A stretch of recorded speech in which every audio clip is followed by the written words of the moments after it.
Tim, tiny as ever, take two. It's a good time for the great taste of McDonald's. Time for McDonald's gift certificates, 50 cents each, or a book of 10 for $5. Al's in a 1-hour special. Ow! When the Tanners lose Al, he makes some new friends to get back home. It's Al's special Christmas. Then, Philip Michael Thomas hosts an all-new Motown Merry Christmas with the Pointer Sisters, the Temptations, and many more in Motown's Merry Christmas, a night of specials Monday. This is no night for weak batteries. Got enough energy to pull us through, Rudolph? That's why you should test all your batteries with the Copper Top Tester. A little present. Only from Duracell. The nicest gifts under the tree are the ones you make yourself. Say happy holidays with these strawberry almond bars. You blend buttery tasting parquet margarine and brown sugar to make a base.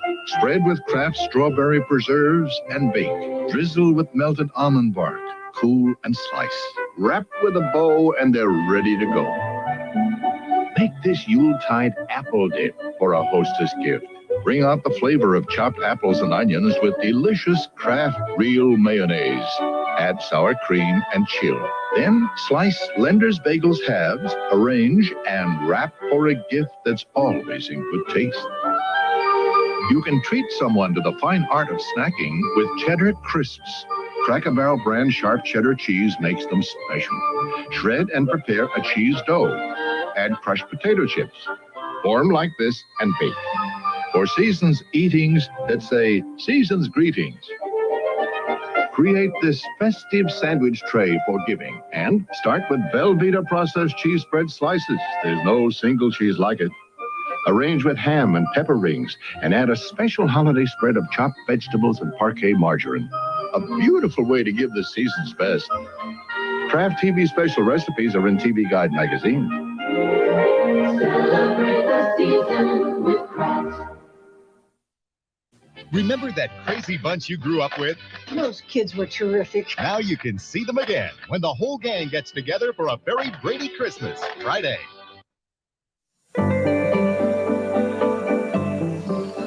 Dip into the holiday spirit with something new. McDonald's Holiday Chicken McNuggets in festive 9 and 20-piece packs. Tasty chunks of chicken and 2 new sauces. Tangy cranberry with a twist of orange and sweet apple spiced with cinnamon.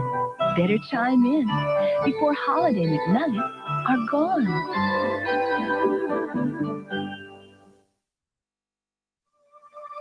Come on, Sparky. Look at this.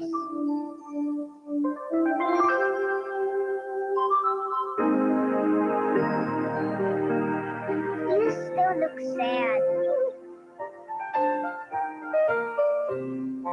The only one with the unexpected twist of Lyman. Hopes your holiday has a little unexpected smile. Kmart celebrates Christmas in America with Memorex P120 VHS videotape. The quality you need at the price you want. $3 each.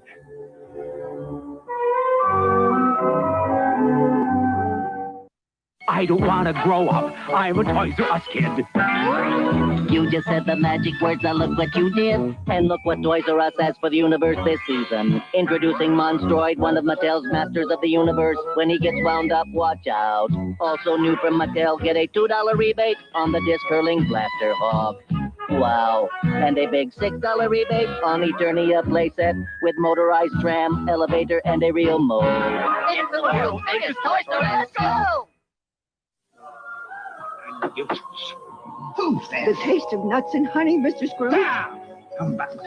Better things to do. Oh, Mr. Scrooge, Honey Nut Cheerios, it's Christmas. My customary gruel will suffice, thank you. Yeah, but Honey Nut Cheerios blends golden honey and crunchy nuts. I said, did you say honey and nuts?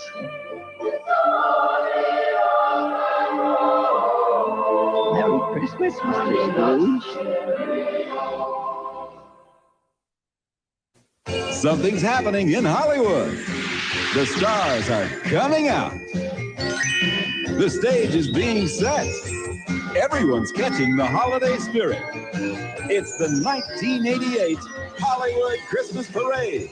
Join Grand Marshal Tony Danza, Kirk Cameron, Scott Baio, Soleil Moon Frye, Richard Mall, stars from your favorite shows, and so much more.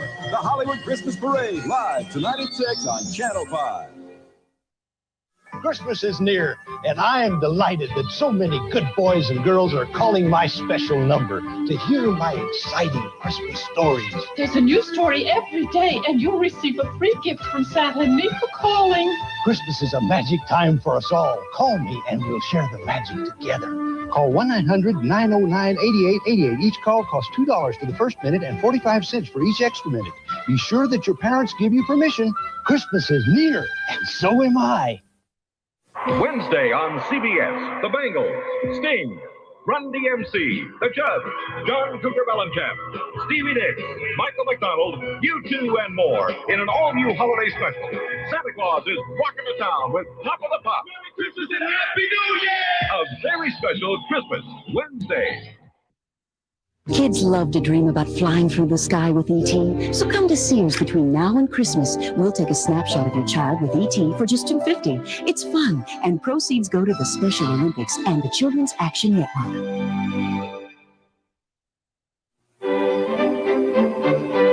Make your tree trimming a party with Kraft TV special recipes. This gala dip could become a holiday tradition. You make it with Velveeta processed cheese spread. There's no single cheese like it, and it melts so smoothly. Combine with sautéed vegetables. Add spinach, then serve in a sourdough bread shell or an eye-catching party platter. These festive chicken wings add a little spice to your table. They get their flavor from Kraft barbecue sauce. It's America's favorite. Just mix with Kraft orange juice and red pepper, then brush and bake. Serve with reserved sauce for dipping. Brighten a holiday platter with tangy topped potato rounds. Miracle Whip salad dressing adds a tangy zip. Combine with sour cream and Kraft Parmesan cheese and chill.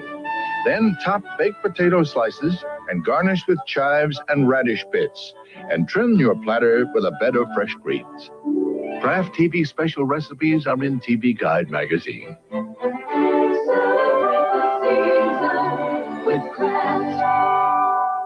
Here's a special offer on a great stocking stuffer. This poster with characters from tonight's show is free at participating stores when you buy one of these Kraft products. Look in tomorrow's paper.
Welcome, everyone. Oh, my goodness.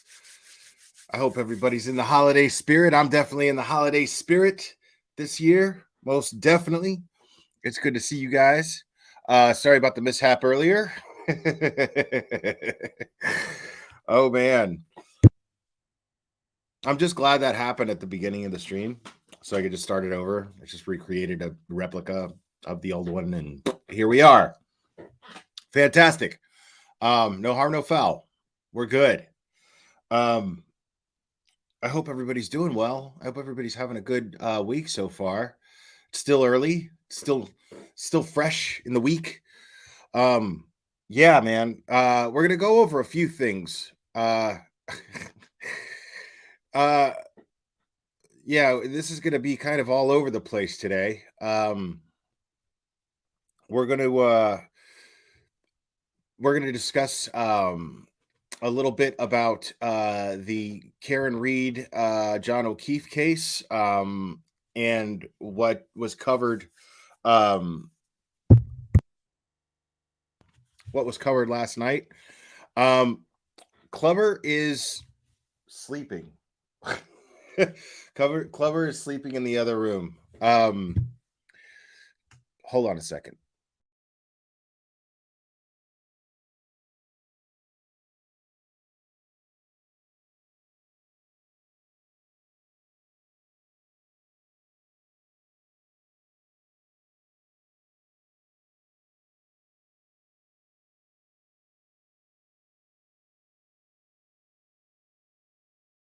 Oh my goodness. See, there he is. Say hi. Say hi. Oh my goodness. Say hi.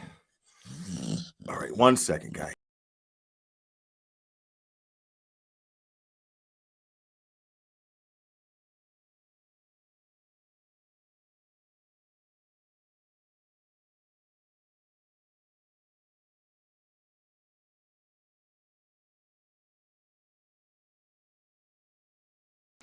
You guys like that screensaver picture, man?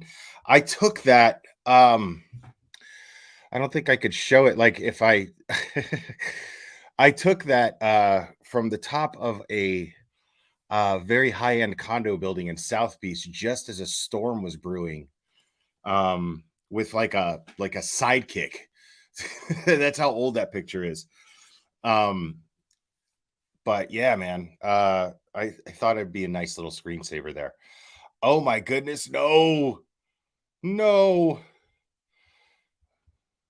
I think we got a super dad. Super dad. I think we got a super dad. Super dad. Super dad. Super dad. Dad, dad, dad, dad, dad.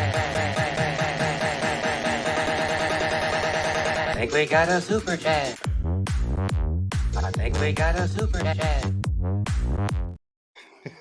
Jen Kitty, ho ho ho. Thank you. Ho ho ho to you too. Who you calling a ho ho ho? Appreciate it. Thank you so much. Yeah, man.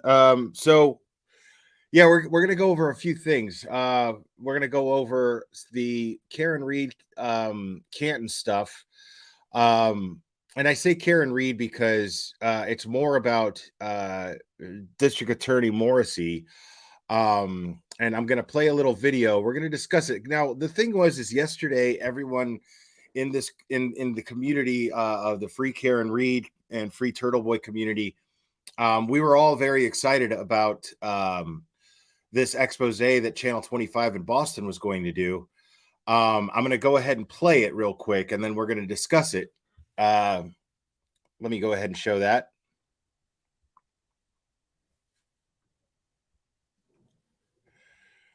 And we are also going to go over we're going to go over a really disturbing update with the Gabby Petito Brian Laundrie. Yes, I know his name is pronounced Laundrie, but fuck that guy, and I call him and his family Laundrie out of just sheer disrespect. And we're also going to discuss a little Bullhorn Betty and SF Investigates, and maybe a little JLR. So buckle in, folks. We're going to be hanging out for a while tonight. Now, if you're part of the Karen Reed, John O'Keefe Turtle Boy community, well, you will be the Young Jerks are going to be streaming any moment now the select board meeting. So if you're interested in that, they'll be streaming that. Go ahead and go on over and give them a like and subscribe to them. But I won't be going over that until later unless there's some talk from the community. I really enjoy hearing from the community and hearing them express themselves when they have the chance to speak at the select board meetings. So once that's over, maybe on a stream tomorrow, I'll go over it. But in the meantime, I know that Young Jerks will be streaming it live. Now let's talk about this real quick.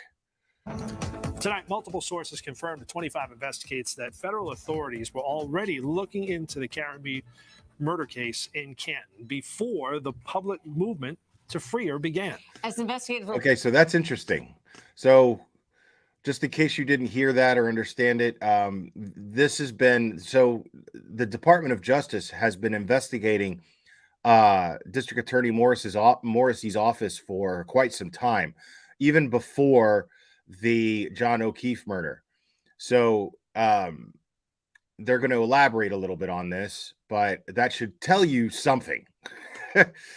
Reporter Ted Daniels shares it's the latest twist in this incredibly high-profile case.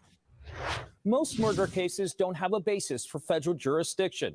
The feds do have the power to investigate the investigators. Sources tell me this probe is being run by the U.S. Attorney's Public Corruption Unit in Boston. And we've learned the Norfolk County DA is privately pushing back. April 12th, Karen Reed's lawyers announced a dramatic turn in her murder case. They claim new evidence establishes her innocence in the death of her Boston police officer boyfriend, John O'Keefe. Pointing the finger at witnesses in this case. One of the relatives who was inside the party Googled how long to die in cold. It would be the first time the public would hear allegations of a cover-up, but not the U.S. Attorney's Office. 2 days before, on April 10th, a federal grand jury issued subpoenas to people connected to the case, according to a source with direct knowledge of the proceedings. Reed's attorney, Alan Jackson, briefly referenced the probe at a hearing for Reed in May. But Karen Reed should not have to wait for the feds to figure out which heads should roll. Multiple sources tell 25 investigates the U.S. Attorney's Office is examining local and state law enforcement's handling of the Reed case. And 2 FBI agents have been questioning people in and around Canton and reviewing documents from the Norfolk DA's office and the Canton Police Department. They're not looking into the specific murder itself. I think that's the misconception a lot of people get. They're not investigating the murder, they're investigating the investigation of the murder. Evan Gottlob is a former federal prosecutor who worked public corruption cases. Now, that's exactly what we want. This is a big deal. Okay? We want them to investigate the investigation. That's exactly the issue. Considering everything that we know about this case so far, I absolutely want the DA to investigate, the Department of Justice to investigate, and the feds, anybody, FBI, who the fuck ever, whoever it takes to investigate what's going on in that office and how these people conduct investigations. Because as I've said many times, let's just say for the sake of argument that Karen Reed is in it or is guilty. I don't believe her to be guilty, but let's just say for the sake of argument that she is. The way that this investigation was handled has cost, it's just a matter of time for that to unfold, but it has cost inevitably John O'Keefe justice, unless they discover, hopefully, this is the thing, is hopefully that the Department of Justice will uncover some evidence and that will become public, and then they can actually seek justice. Hopefully through their investigation, they will find solid evidence as to who could have been responsible. Now, I know that he just said they're not investigating the murder itself. They're just investigating the investigation in the murder. But in doing so, we can hope that they will uncover some evidence that would implicate whoever is actually responsible for John O'Keefe's murder, and then things will move forward. It would probably take years before this takes place. But if this doesn't happen, there's no question that the Canton Police Department and the Massachusetts State Police have absolutely cost John O'Keefe justice, considering how they handled this investigation. So we're not just looking for corruption here. We're looking for just plain negligence. So if this is the case, things need to be corrected in this community. Things need to be corrected in the higher ups of this community. Absolutely 100%. Boston. Sources tell 25 Investigates multiple people identified by police as witnesses in the Reed case have testified before the federal grand jury. Would the U.S. Attorney's Office begin a public corruption investigation on a hunch? Usually there's a tip from somebody. The federal government could be looking into possible corruption in the police department, possible obstruction of justice in the investigation, those sort of things. Innuendo is not evidence. 25 Investigates has learned Norfolk DA Michael Morrisey believes he's being targeted. According to two sources, Morrisey sent a letter to DOJ headquarters in Washington requesting that the federal probe be transferred out of Massachusetts. In the letter, Morrisey alleges Rachel Rollins, who was the U.S. attorney when the probe began, held a personal grudge against him. Morrisey argues that is a conflict of interest, according to our sources. Rollins resigned on May 19th following two scathing government watchdog group reports accusing her of abusing her authority and committing multiple ethical violations. We know Morrisey's letter exists because the DA's office was forced to acknowledge it when they denied our public records request for it. Their written response is the letter contains confidential personal information, privileged attorney work product, and is connected to an ongoing criminal investigation. Is it possible the feds would get involved in a case because of a grudge? No, I would hope not. That's not the job. Nice. The job is to do justice. Gottlob says public corruption investigations typically take 2 to 4 years for a resolution. If no criminal activity is found, he says the feds aren't obligated to do or say anything. You won't hear anything about it. I'm pretty sure anybody in the U.S. Attorney's Office that's looking into it knows how important it is to get this right based on the interest on both sides of this matter. Sources tell us Morrisey's conflict of interest letter to the DOJ also references a former assistant DA who used to work in his office. In the letter, Morrisey says she is married to a high-ranking federal prosecutor in the public corruption unit. 25 Investigates has petitioned the Secretary of State's office to force the Norfolk DA to turn over the letter. We also tried to reach out to Rachel Rollins, but did not hear back. For 25 Investigates, I'm Ted Daniel.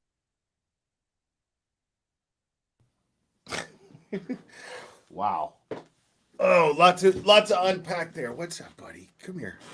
I got to get a good look at you real quick before we continue this stream, dude. I got to ask you a question, buddy. I got to ask you a question. Do you feel stolen? Do you feel stolen, baby boy? Oh, I don't know. You don't look like you feel stolen. Do you? Huh? No. Oh, I love you too. I love you too.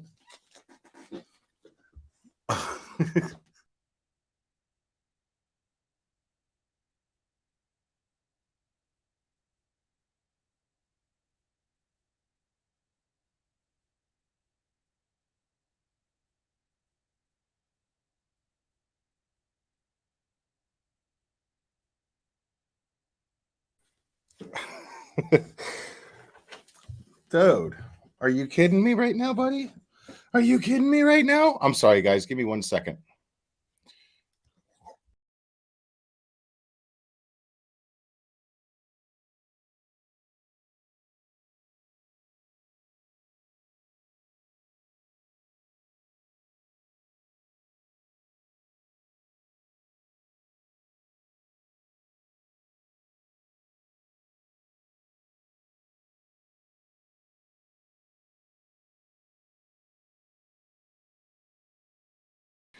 All right. Bye, Timmy Coates. Let me tell you something. Anybody talk shit about my dog in this chat, they're gone. It's that easy. Anybody says anything bad about a dog, you're such a piece of shit that you don't belong here with us. Okay? Like you don't have, any class at all. Anyway. So obviously, the letter that they're talking about has something to do with Morrisey requesting that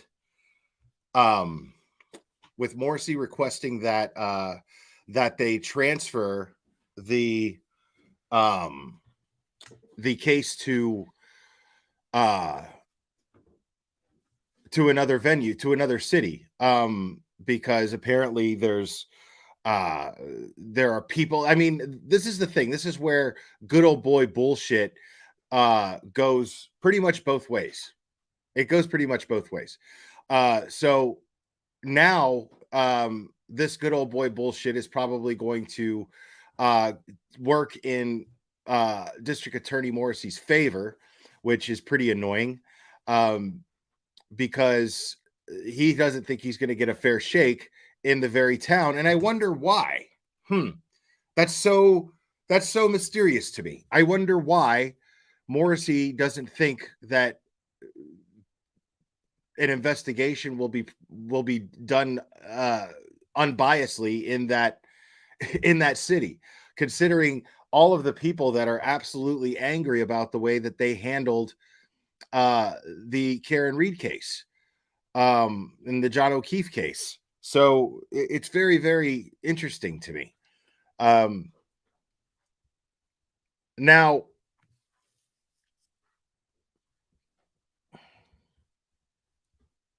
the issue that I have, he's trying to claim that there's some sort of personal shit going on. I mean, there's always some personal shit that you can bring up. Let me show you guys something else that somebody posted on Twitter. And oh man, it makes me feel really bad actually. Because I cannot remember the poster's name.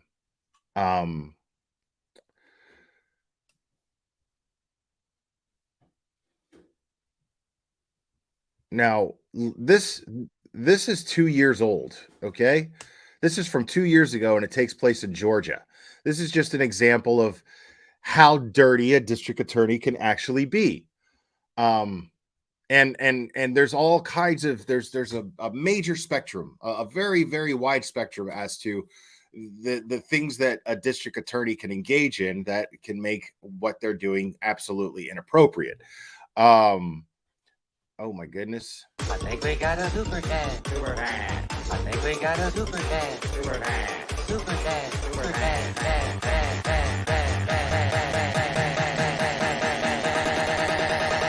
I think we got a super dad. I think we got a super dad. So wait. Thank you, Grandmaster. So, folks, whenever you decide an insurance policy for Big Old Clubber, I'm there, homie. Right on, dude. That's awesome. Thank you, Grandmaster Sid Sophos. I appreciate that, buddy. Always appreciate it. So check this out real quick. Let's take a look at an example. This is from 2 years ago. Let's take a look at an example. This is unrelated to the John O'Keefe, Karen Reed case. Very, very totally unrelated. Again, this is 2 years old and it's in Georgia. But just to give you some perspective on how beyond or less than human these people, these elected officials can be, which we already know. But here's an example.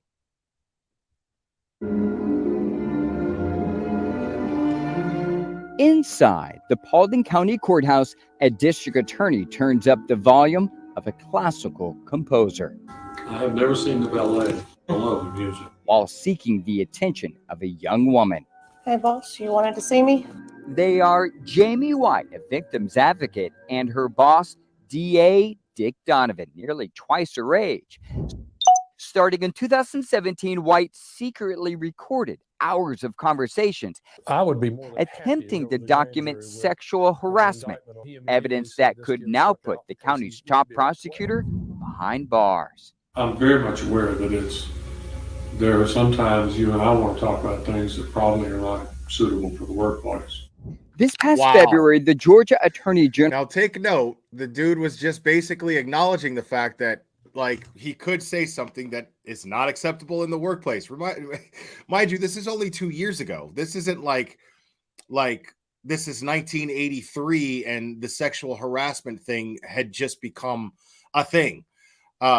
This is post Me Too movement, people. that this is taking place. This guy knows. He knows exactly what he should be doing and what he shouldn't be doing at work. General indicted Donovan on multiple felonies, one of them for false swearing or lying under oath. In May 2019, Donovan provided a sworn affidavit claiming he never told White he was in love with her. But listen to what White recorded months before. I'm going to use words you don't like. I love you. I'll continue to care about you whether you talk to me or not. I mean, if you don't want me to tell you I love you, I'll stop doing that. Does that make you uncomfortable? I just don't think it's right. Why? Because I work for you. I'm married. You're married. It's despicable. It's disgusting. Bro, how stupid are you, dude? That's a victim's advocate. You don't think that she's going to advocate for herself? You dummy. He asked Ashley Wilcock for her legal analysis of the case. She's a Metro Atlanta attorney and judge pro tem, not affiliated with the case. What a creep. Who is this guy? Who says that to somebody that works for them? That's creepy. In the same affidavit, the district Harvey Weinstein, for starters.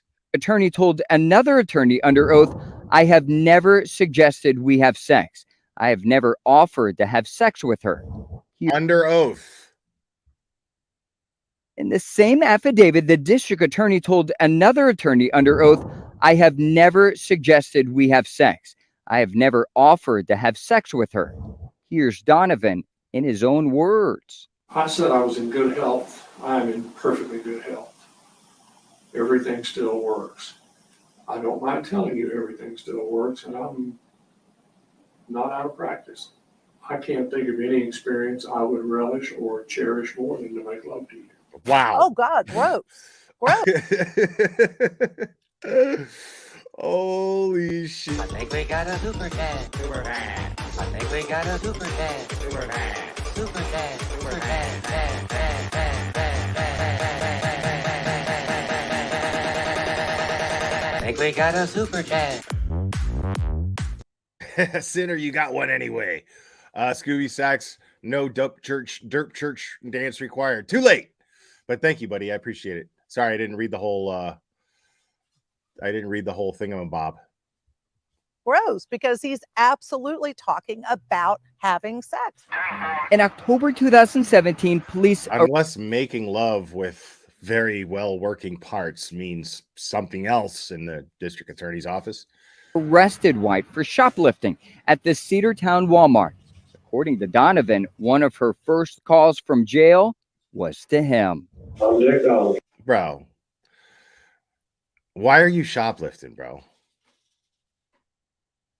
Like, oh, Christine, I just got the Venmo notification. I appreciate that. Thank you so much. I don't want to say your last name, but I appreciate it. I was on the guy and you called and tried to fix it. They did, as far as I can tell. The attorney general claims what Donovan tried to him. I'm Dick Donald. I'm the guy and you called. I love that the guy's name is Dick. I'm Dick Donovan. I'm the guy that, like, sounds like a fucking made up porn star name. Like, not even like a real porn star, like a porn star character that a porn star made up, like Dirk Diggler had made up Brock Landers. Brock Landers and Chest Rockwell. My man's like Dick Donovan. Dick Donovan has very working parts. The name says it all. And I'm here to make love.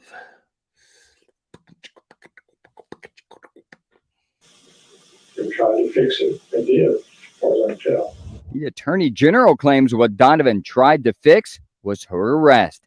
According to the indictment, Donovan attempted to bribe a Cedartown prosecutor into dropping White's shoplifting charge in exchange for dismissing charges against one of the prosecutor's clients. Wilcott says even if White didn't ask Donovan to do it, it could... That, my friends, is what you call corruption.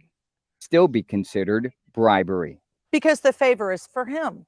Whether it's helping Right. someone else or not, it's for him. He's the one that's getting that currency, and the currency is help this woman out for me. Donovan and White declined to be interviewed for this story, but there's something else in the audio recordings that's problematic for the DA. Now, I wonder if she asked him. I wonder if she asked him at some point to fix her little shoplifting charge. Like, first of all, what grown up is shoplifting, bro? You know what I mean? Like, I feel like we're looking at Betty here. She's a so-called victims advocate. And and she's shoplifting because she feels entitled. Interesting.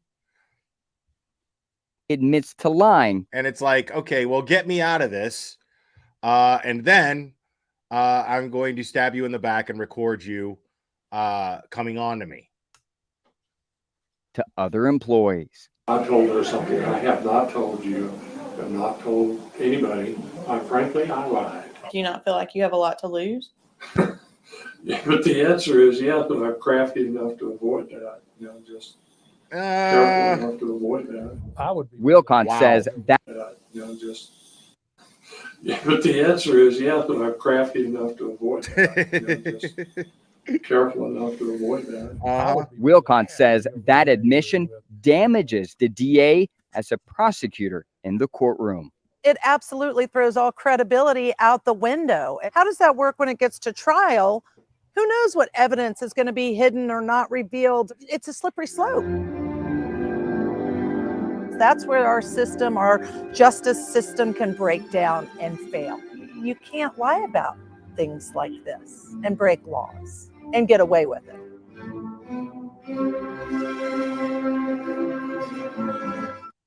Wow. Powerful. Very powerful. Let's so what you have to understand, folks, because I mean, there's a lot of talk of this is the beginning of the end, blah, blah, blah, blah, blah. The thing is this could take a long time. I mean, a thorough investigation, which in order to investigate and build a case against a district attorney's office, we're talking that's going to take a lot of investigating. That's going to take some really, really careful kid's glove investigating. And that is going to take a long time. Expect that to take a long time. So we may not even, this may not even affect the Karen Reed case. I mean, this is the reality of the way that we need to look at this, folks, because it's very possible. This is what we need to prepare ourselves for. I don't think it's going to happen because I don't think that you're ever going to get 12 jurors to convict Karen Reed. But let's just say Karen Reed is found guilty, right? It's very possible that Karen Reed has to spend God knows how much time in prison before this investigation's done, and then they have to give her a new trial. So this sucks. I mean, this absolutely sucks for her. Because the fact is, I mean, even if she's guilty, she has rights.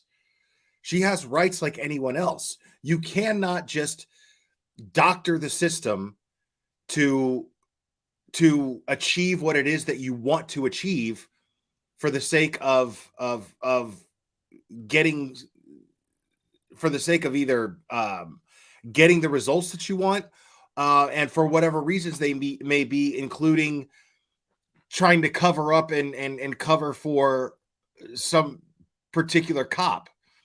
I mean, with everything that's going on, I think the most damning thing that's going on with this case right now, with the Karen Reed, John O'Keefe case, is the lies that Morrisey told in regards to Michael Proctor not actually knowing Jennifer McCabe or Brian Albert or anybody that they're associated with, lying about that, blatantly lying about it, Because I'd hate to think that the district attorney is that negligent and didn't look into that. I mean, if you're being faced with that, you know, why not just say, let's just say you don't know. Let's just say, well, okay, I don't know. You that's all you say. You say, well, I'm going to have to look into that. I'm going to have to look into that. All right. Since this is a bit of a rest in peace kind of super chat. Thank you, Jackie Jade. Prayers for Keith McKechnie, who was laid to rest today. Fly high, my friend. Thank you. I appreciate that. So no super chat song for that. Let's just let Mr. Keith McKechnie fly high in peace. Appreciate that. Now,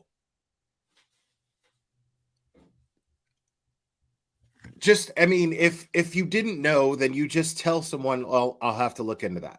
Our office will have to look into that. That's not something that we're aware of, and then we'll have to look into it. But you don't just blatantly say no if you don't know. So that's what leads me to believe that he just lied. That's absolutely what leads me to believe that Morrisey just straight up lied when he said that there was absolutely no personal connection between the Proctors and the McCabe's, or the Alberts for that matter.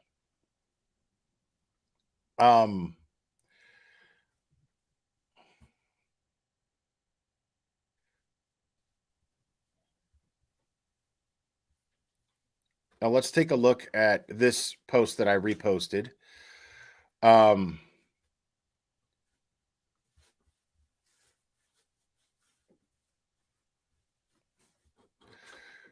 This is from Twitter. Rojo 1968. The truth is always the strongest argument. I agree. That's a great handle name for Twitter. It says here that Trooper Proctor reported that he responded to an unattended death at 34 Fairview Road and secured O'Keefe's phone while on scene. Okay? It's very important. But D.A.Morrisey later put out a statement that Proctor was never at Fairview Road on the day of the incident. It says right here, Commonwealth of Massachusetts Department of State Police. On Saturday, 29th, 2022, Trooper Michael Proctor and Sergeant Yuri Bukaki of the Norfolk District Attorney's Office responded to an unattended death of John O'Keefe, date of birth 12/8/1975, at 34 Fairview Road in Canton. Though through his investigations, it was found that O'Keefe was a victim of a motor vehicle homicide. While on scene, this is very important, Trooper Proctor secured O'Keefe's cell phone and brought it to the Norfolk DA's office for forensic analysis. And then over here, this is a transcript from Michael Morrisey's official statement, the DA. He says, Michael Proctor, the state police trooper being accused of planting evidence outside 34 Fairview Road, was never at Fairview Road on the day of the incident. Proctor and his state police partner traveled together the entire day while other officers were processing 34 Fairview. Trooper Proctor was not there and did not plant evidence at 34 Fairview Road. He was absolutely there. He claimed to be there. And you know what also leads me to believe that he was absolutely there was the fact that Michael Proctor called her phone, called Jennifer McCabe's phone. Michael Proctor was contacted by Jennifer McCabe himself right after the 911 call. Turtle Boy proved this when he went live, and it's funny because I find this very ironic because on his charging documents, they put the timestamp of this. They put the timestamp of him calling Michael Proctor's phone without acknowledging the fact that it proves that Michael Proctor had called Jennifer McCabe. or that Jennifer McCabe had called him right after the 911 call. So, and he proved this on a live stream by calling the number that was on Jennifer McCabe's call log to see who it was. And sure enough, he realizes while he's live that it's Michael Proctor's phone. Fascinating. Fascinating. So there's just all kinds of lies coming from that office. And this is just the stuff a lot of you are going to sit here and think, oh man, well, that's enough right there. Why don't they just shut this asshole down and arrest him? Why don't they charge him with something? Why don't they force him to resign at least? Well, you have to have more than that. These things take time. And if you're going to accuse a district attorney, I mean, this is how it works with everybody. You have to be able to prove beyond a reasonable doubt someone's guilt. That's the prosecutor's job. You have to prove beyond a reasonable doubt someone's guilt, especially a federal prosecutor who is charging an elected official of this state, of this town, of that county. So that just has to be, that's going to, something like that about lying about things like this is just going to be a drop in the bucket. That's going to be the kind of stuff that's going to help convince a jury that the other stuff that they're going to lean with is going to be valid enough to prosecute him. So this is very important. So we look at this and go, oh my God, it's obvious that this guy's dirty. Of course it's obvious that this guy's dirty. To us, it's obvious that this guy's dirty. But they have to prove solid proof that he's dirty, that his defense is not going to be able to argue. I mean, something as weak as look, he lied about this and he lied about that, that just proves negligence. He could just be like, well, he could just say that he was stupid. He could be like, I don't know. I don't know why I said that. He could just plead the fifth. So I don't know. It doesn't prove anything. It doesn't prove that he's dirty. I mean, it convinces people with common sense that he's dirty, but it doesn't prove in court that he's dirty. And these are the things that we have to look out for.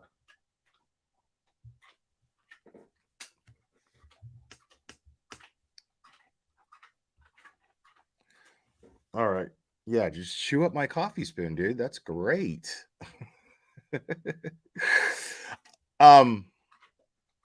So yeah, as far as the John O'Keefe, Karen Reed case, this may not affect it at all until way later, until trial is probably over. So, you know, but this is our only hope to actually getting real answers as to who actually killed John O'Keefe. That's this Department of Justice investigation into Michael Morrissey's office is absolutely the only chance that we have, the only chance that John O'Keefe has of getting justice. At least that's the way that I'm seeing it. Oh man, I have toys for him. He just doesn't. He'll play with them if I'm playing with them with him. You know, his toys. But other than that, he just wants to chew up other things. And you know, I mean, he's a puppy. What are you gonna do? I mean, it's a little piece of plastic. I'll get another one. It's not small enough for him to choke on, so I'm not really worried about it. But it is loud. You can hear it. Listen.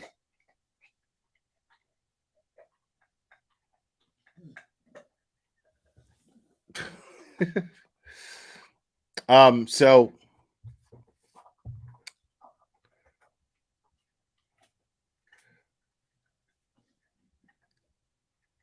yeah, I mean, the certified first responder is Jen's brother-in-law, or Jen's brother-in-law's house. Yes, Brian Albert. Duh. Oh, I don't think he's gonna split it, Cherry. I got my eye on him. Yes, Petty Patty. Yes. And thank you for your video that you put up today. It meant a lot. You didn't have to take the time to do that. And that was really cool of you to do that. I really appreciate it. Panda is, I mean, listen, what you got to understand, two things. Panda is a diva, okay? Panda does her own thing.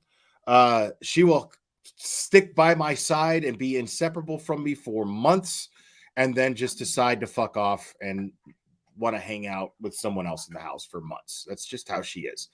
And second, because she is a diva, she is too cool to hang out with Clubber. She doesn't get along with any of the other Huskies, and she's not going to get along with the newest outsider. I mean, they're a pack. The other dogs in this house are a pack.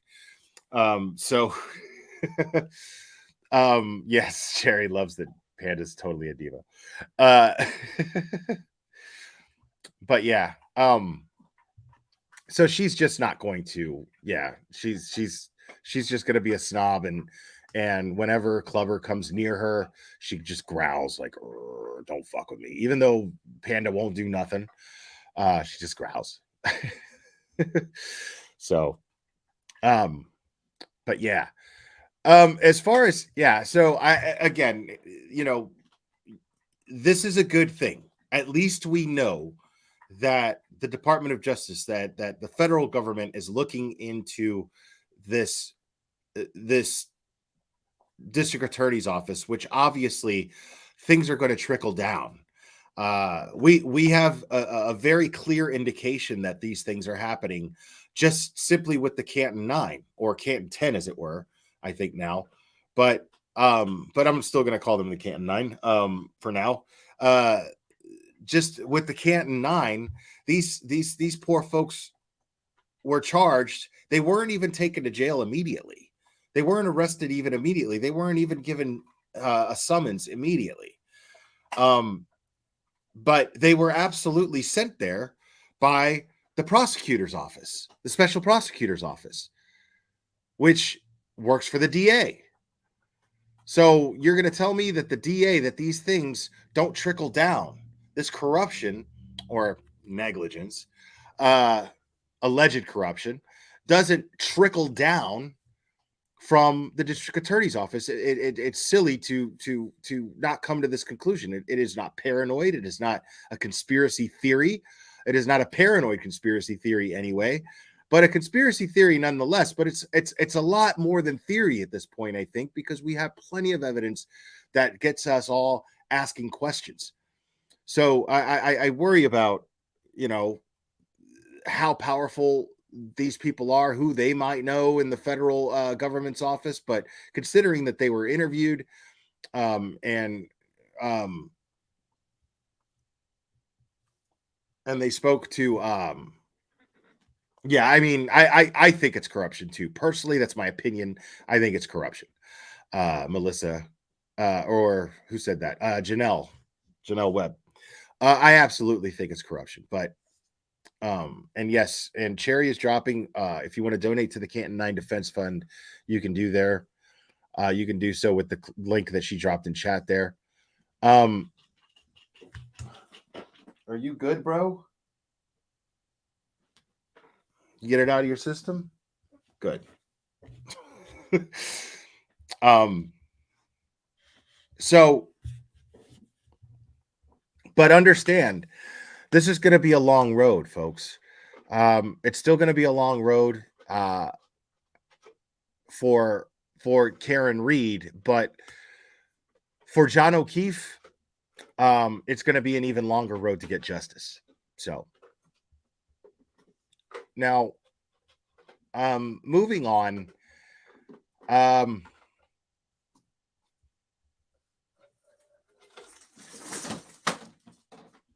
Awesome. Give me 1 second, folks.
Okay. So while he's a puppy, these live streams are going to be challenging.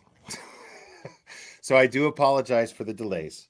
But for me, it's totally worth it.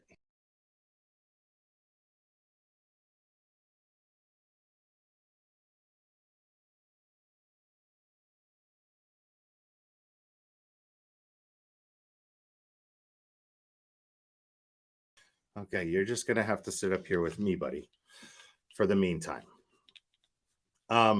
So what now there has been a development in the Brian Laundrie Gabby Petito case.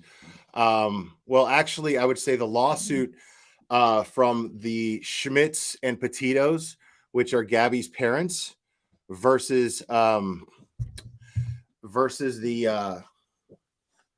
Laundrie family. Now I'm going to go ahead and read this article as best as I can with with my little obstacles that I got going on here.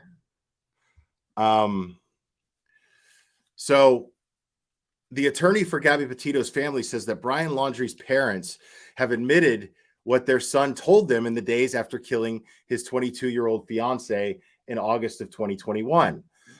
During depositions for the upcoming civil trial between the two families, Chris and Roberta Laundrie said in a frantic phone call on August 29th, 2021, 2 days after the day Petito was believed to be murdered, Brian informed them that Gabby was gone, quote unquote, and needed a lawyer, according to Petito attorney Pat Riley. Pat Riley, okay.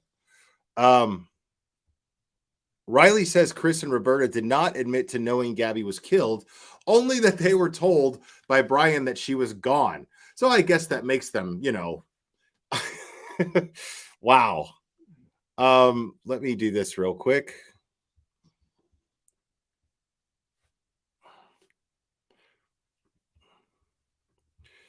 Let's see what this video says real quick.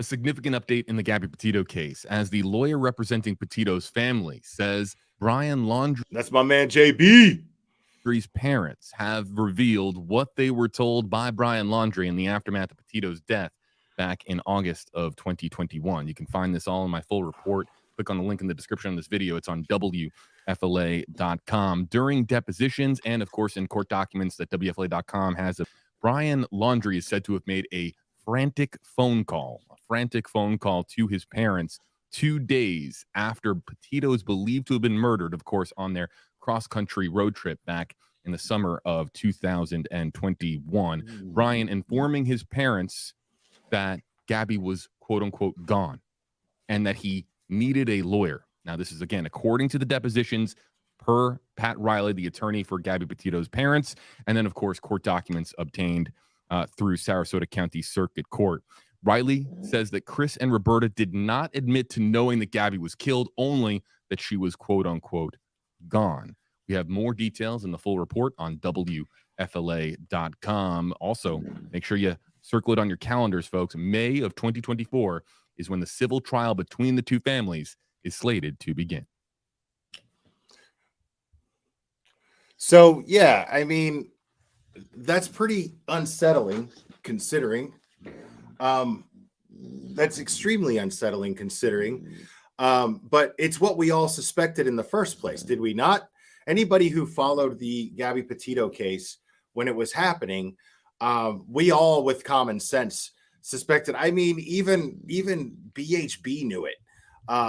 The only reason that BHB has any traction at all was because everyone knew what was being said here, and BHB went out there and yelled in front of their house with a bullhorn with her new estranged partner JLR, and I mean everyone knew it. Everyone absolutely knew it, buddy. Well, no, you got to stay up here with me now because you're gonna end up knocking everything over again, and I can't have that.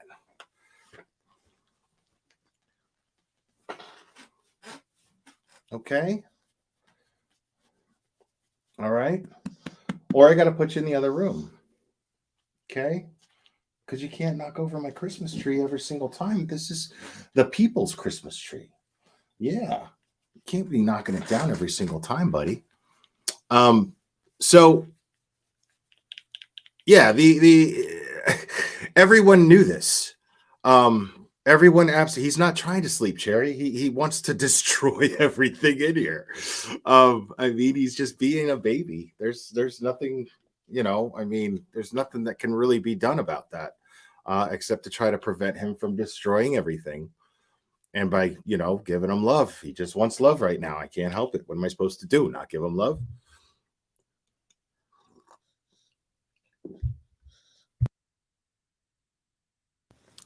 Cheesy Weezy is a member for 9 months. I'm driving to Tennessee to steal Clover. Oh my goodness. No, you can't have him. I will go down in a blaze of glory. Absolutely. Now, but the fact that I love you too. The fact that I mean, let's just face it, people. That's a very, very weak defense. That's a weak defense of themselves. I mean, saying that well, yeah, he said that she was gone and he needed a lawyer, but we didn't put together the idea that she might be dead, so we didn't feel it necessary to contact and speak to the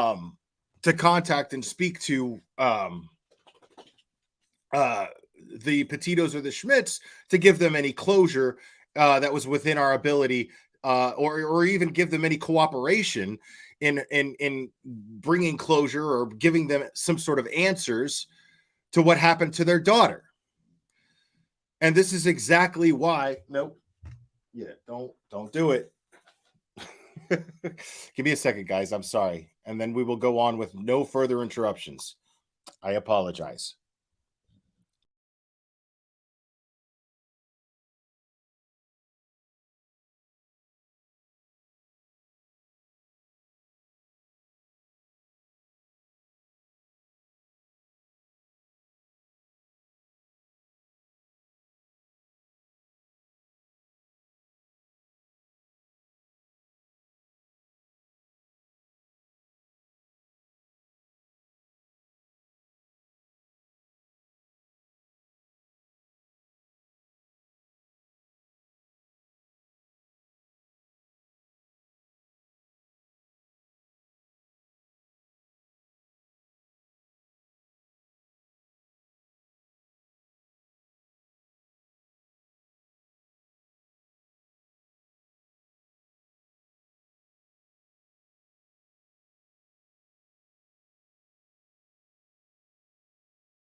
Okay, I'm sorry about that, folks, but we are good to go.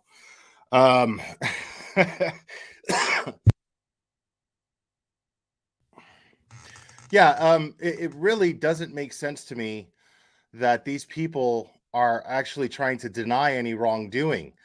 I understand the idea that they are just trying to protect their son. I get that. But after the fact, I mean, what else are they complicit of? I mean, did they assist their son in their suicide? I'm not saying they did, but did they assist their son in his own suicide? I mean, like, we're talking about, like, you have to put everything into perspective here. You have to put everything into perspective here. Okay? Now it's been established that he said she's gone and I need a lawyer. Anybody with half a brain, especially his father, who happens to be an attorney, would absolutely know what that means. The fact that they just shut down and refused to cooperate with law enforcement and the Petitos and the Schmitz says everything. But you also got to look at all of the facts here that took place after, right? This brings answers to all kinds of things. Remember the fact that they went on a camping trip together. He drove back home after the fact. They said, hey, come back home. Let's go camping like we used to. And they took the kid, they took this douchebag and went camping and babied him. And then she writes this letter, this burn after reading letter, which is extremely, extremely damning.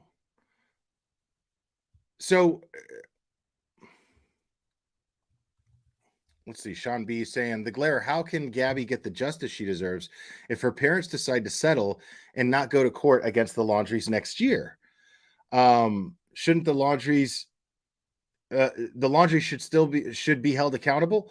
That's the thing is that's the question.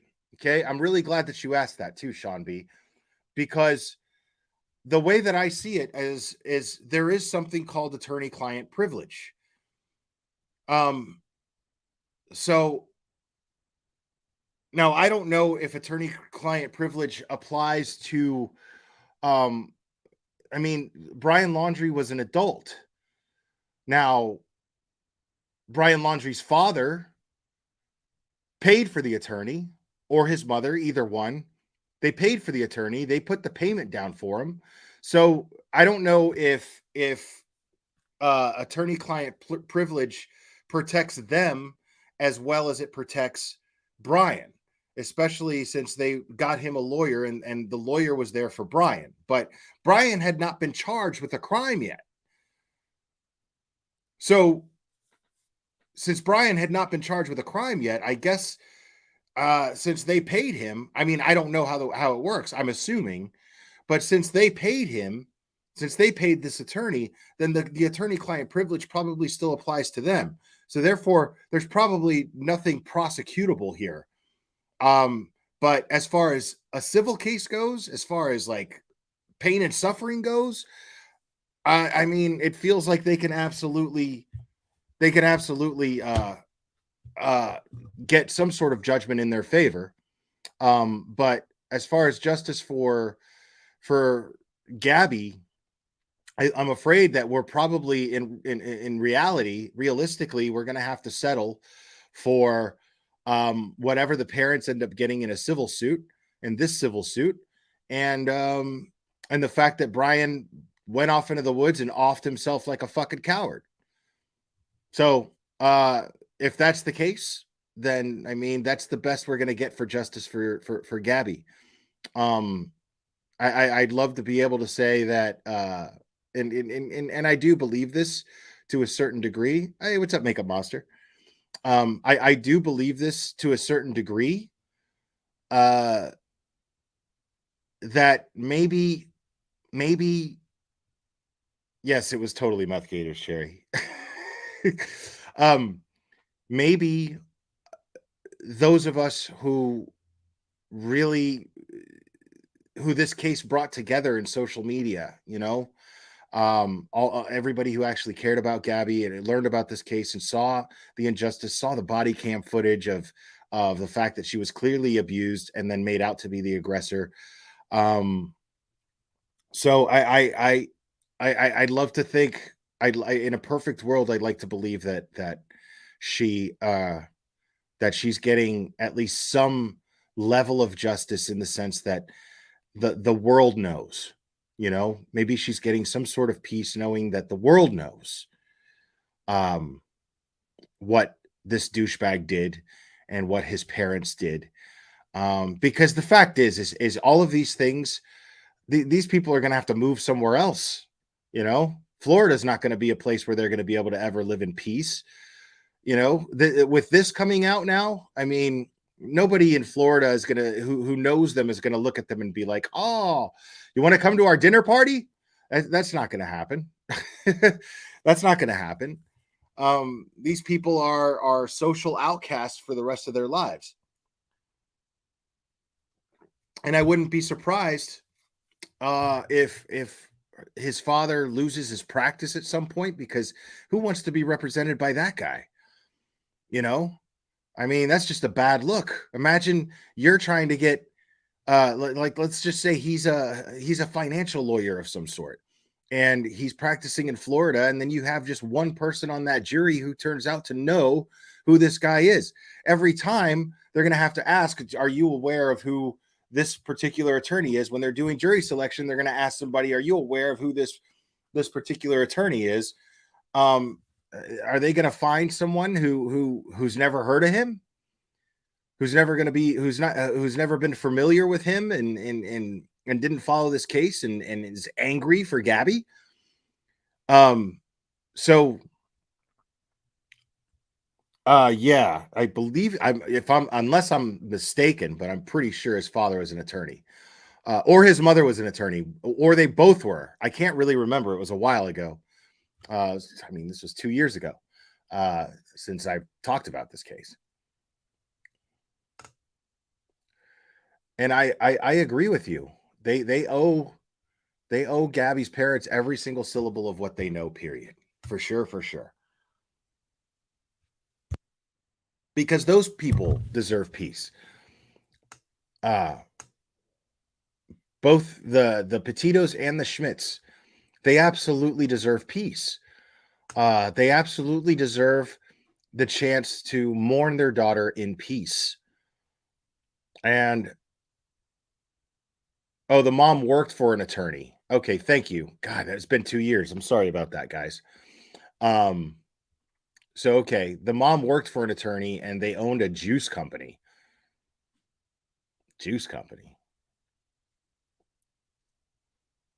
Okay, he owned a juicing company. Okay, my mistake. See, this is why I love having you guys in my chat. You guys are fantastic. God, man, it's been so long since I covered this case. Here we go. Sinner says, Chris and Roberta established Juicer Services, a company that sells and services commercial juicing equipment. He is the president, while Roberta is the vice president of the company. Got it. Okay, good to know. Yeah, and that means if their company does at least somewhat well, they're going to have to break off a good chunk of that to the Schmitz and the Petitos. And I really hope they do. I really hope. I mean, I just don't see how a judge isn't going to look at that and be like, you absolutely knew. The question is whether or not it falls under attorney-client privilege. That's the question. The question is whether or not that having that information falls under attorney-client privilege. But the fact that you're going to be under oath, in a deposition and be asked, yeah, we didn't know she was dead. He just said she was gone and I need a lawyer. The fuck do you think that means? Like, I can't imagine any judge not being like, well, what do you think that means?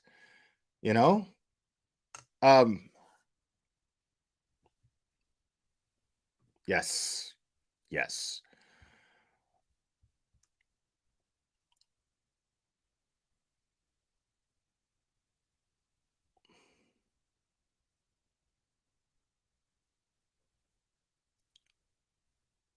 I think that they would have covered his ass.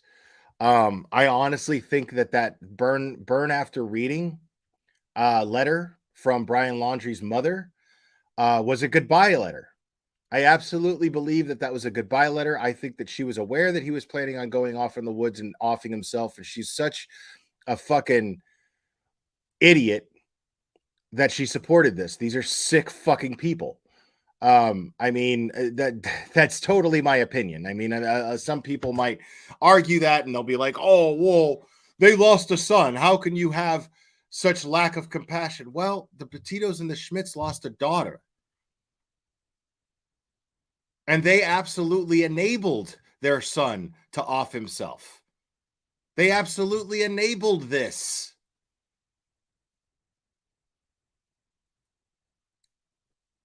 It's naive to think that this wasn't a totally spoiled douchebag that had everything handed to him, and his parents, they were the kind of people that let the kid run the household, letting him do whatever the fuck he wants. He's the baby. He could do whatever he wants.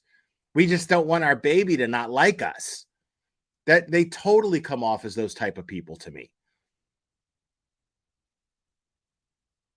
And I mean, okay, so it's either prison for the rest of my life or I kill myself, right?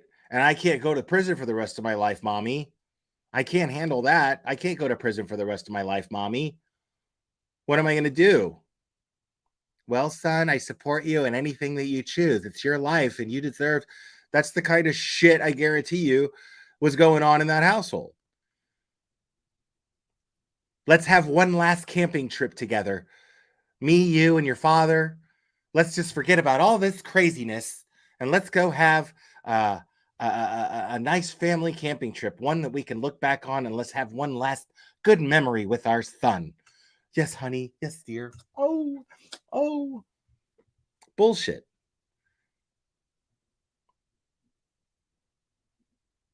I mean, I totally, that seems more likely to have happened based on all the circumstances that we're aware of. I mean, that seems way more likely.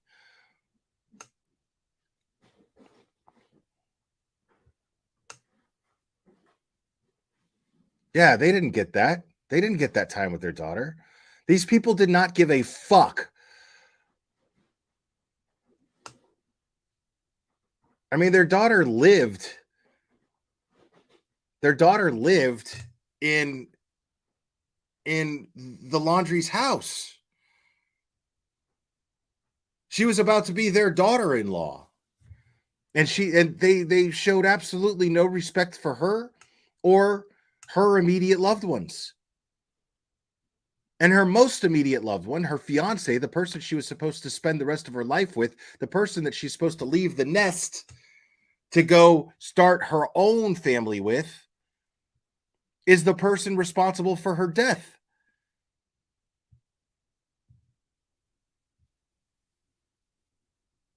I mean, it's absolutely pathetic. Yeah, so I personally, I hope that they absolutely get justice to some degree. To some degree. I mean, Lord knows they've earned it. Lord knows that they've earned it. So we'll have to see where this goes. We'll have to see how this unfolds. But yeah, I think it's like it's crazy because when I found out about this, I wasn't surprised. And it made me mad that I wasn't surprised, if that makes any sense. It upset me that I was not surprised about the fact that these people absolutely knew and basically admitted it by denying it. They had that same bullshit weak, like, you know what that shit reminded me of? Them saying, well, we didn't know she was dead. All we knew was that Brian said she was gone and I need a lawyer. So, first of all, no, I don't believe that. I don't believe that that's all that happened on that phone call. I believe Brian Laundrie absolutely admitted, if not in absolute detail, what he did to Gabby. I believe that this conversation was longer than just, hey, I need a lawyer. Gabby's gone. Well, you got it, son. No, something more took place in that phone call. So I don't believe that for a fucking second. I just don't. But I also, I mean, I don't know, man.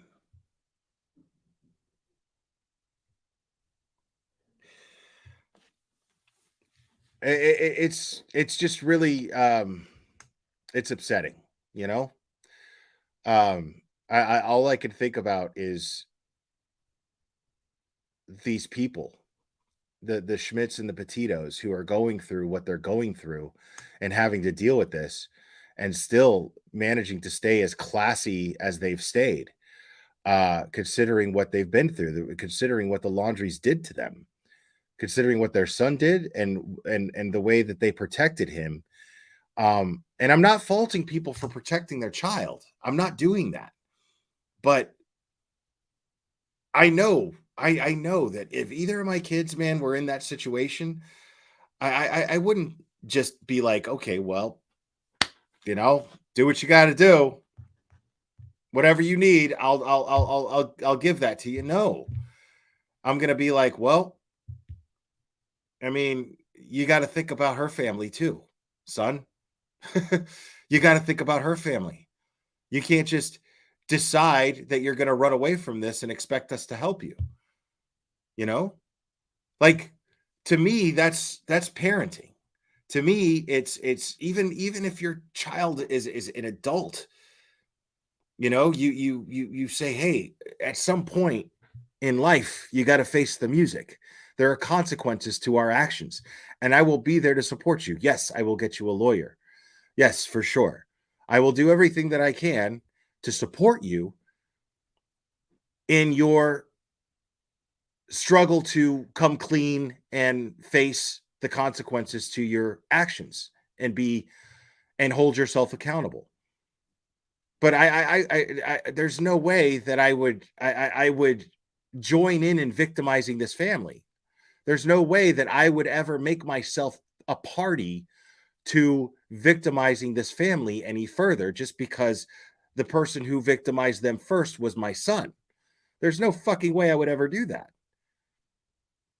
Because that's about me, you know, right there. That's about my personal relationship with the universe or God or whatever. That's about me having to live with myself, especially if my son's already an adult. I'm going to do whatever I can. I'm going to be there. I'll be right by your side, but I am not going to support you unless you take absolute accountability for what you've done. You have to do this.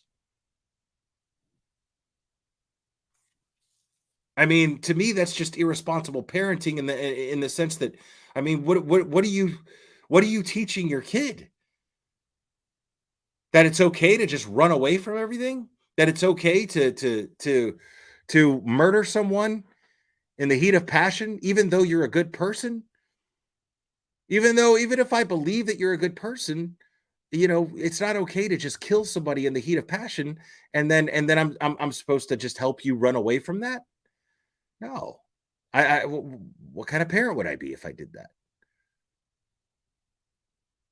Like, I commend Chris Watts' father, you know, not so much his mother as much as his father, but I remember his father sitting in that interrogation room with him and just being supportive of him and saying, you know, just rubbing his back and saying, tell me what happened. Tell me what happened, and we're going to get through this. We'll get through it together. That's exactly what a good parent would do. I mean, you know, there's always a real good chance that your kid is going to fuck up. You know what I mean? I fucked up so much. In my family, you know, my mom, she did the best she could, but she would never aid and abet. You know what I mean? She would never like uh she would never become a party to me running away from murdering someone. Maybe she wouldn't give me up. I don't know. But I'll tell you this, though. If there was even the chance that I was going to go off into the woods and off myself, I know for a fact my mom would stop it. She'd do everything that she could to stop it. She wouldn't write me a goodbye letter. You know?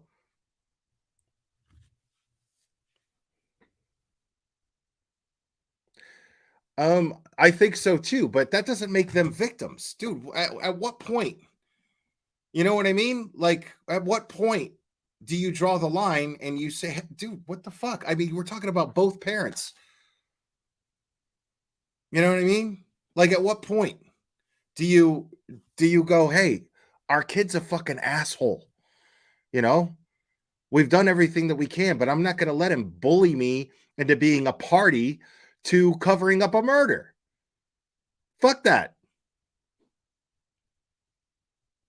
You know, like, at what point do you get to a point to where you're just like, my kid's an asshole? You know, we did everything we could for him, but I mean, that's it. I don't give a shit if they have that strength. You need to fucking muster up that strength, Sam B, in my opinion. I don't give a like, that's no excuse. Some people don't have that strength. Bullshit. That's not my problem. That's your weakness. That's your failure. That is you're falling short.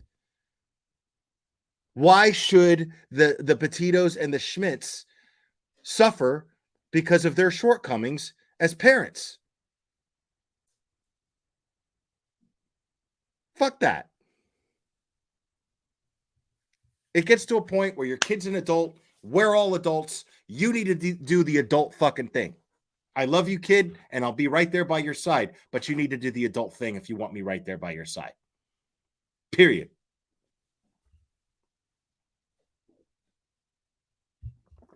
Yeah, I mean, isn't that ironic? Grandmaster Sid Sophos? Don't you think?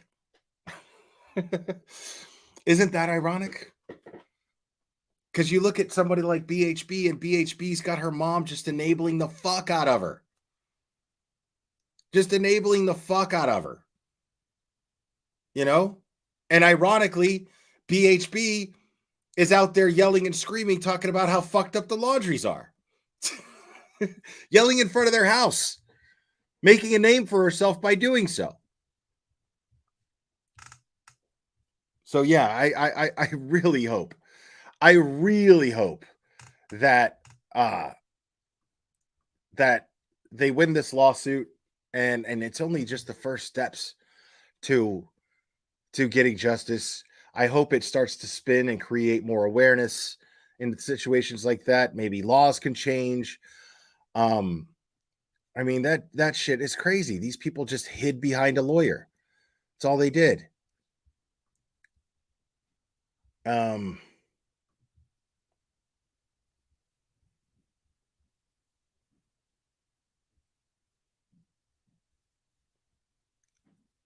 Now let's go over speaking of BHB, let's let's go over some fun stuff that's been taking place here.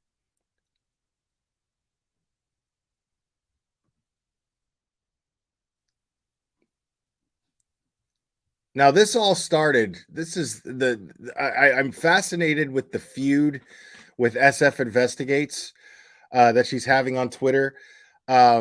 This is give this video a like. This is a clip channel because, guys, you know how I feel about the clip channels. Blessed are the clip channels, people. This is a link to the video I'm going to be playing. This is a channel called No Wire Hangers. Please give it a like. Now, this video is 2 months old. This is kind of enters a little segue of the war on Twitter between, it's a little summary of the war on Twitter. What's up, Pearl? The war on Twitter between Bullhorn Betty and SF Investigate Steve Fisher. This is fascinating.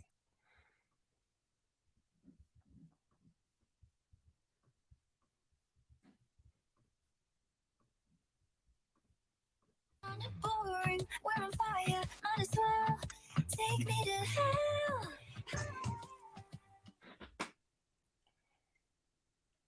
The only the reason why this is being long-winded is because I have to, say every step, because we got jerk-offs like an alleged PI from San Francisco.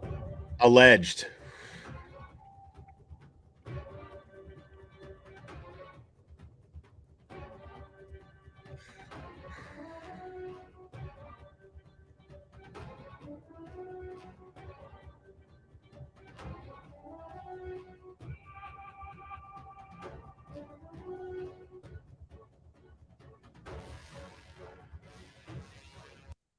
Let's look at that. SF Investigate says the attention needs to be on finding Layla, but Bullhorn Betty came in grifting and nowadays are wasted as she turns parents against each other.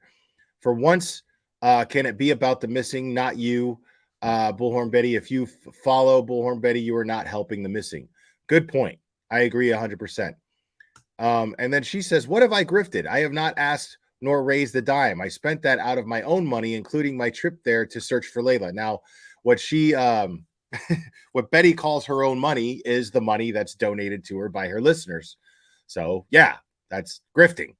For someone that stands on facts, Shirley is missing a lot of the facts. I can assure you Layla's mother and caretaker of Layla's daughter are certainly appreciative of my efforts. Take care.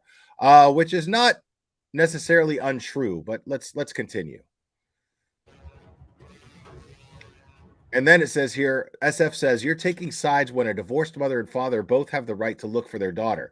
There are lives being made up controversies when we could use all the family members' attention 100% on her, not GoFundMes that have a couple of $100 in them. And then Boo Boo replies, it says, you deleted her GoFundMe links on your live and said you were going to raise money for her reward fund. That's grifting 101. Totally. That was somebody named Boo Boo that said this. You need to show receipts, buddy, or take this down. I love how she always says buddy. Yeah, buddy.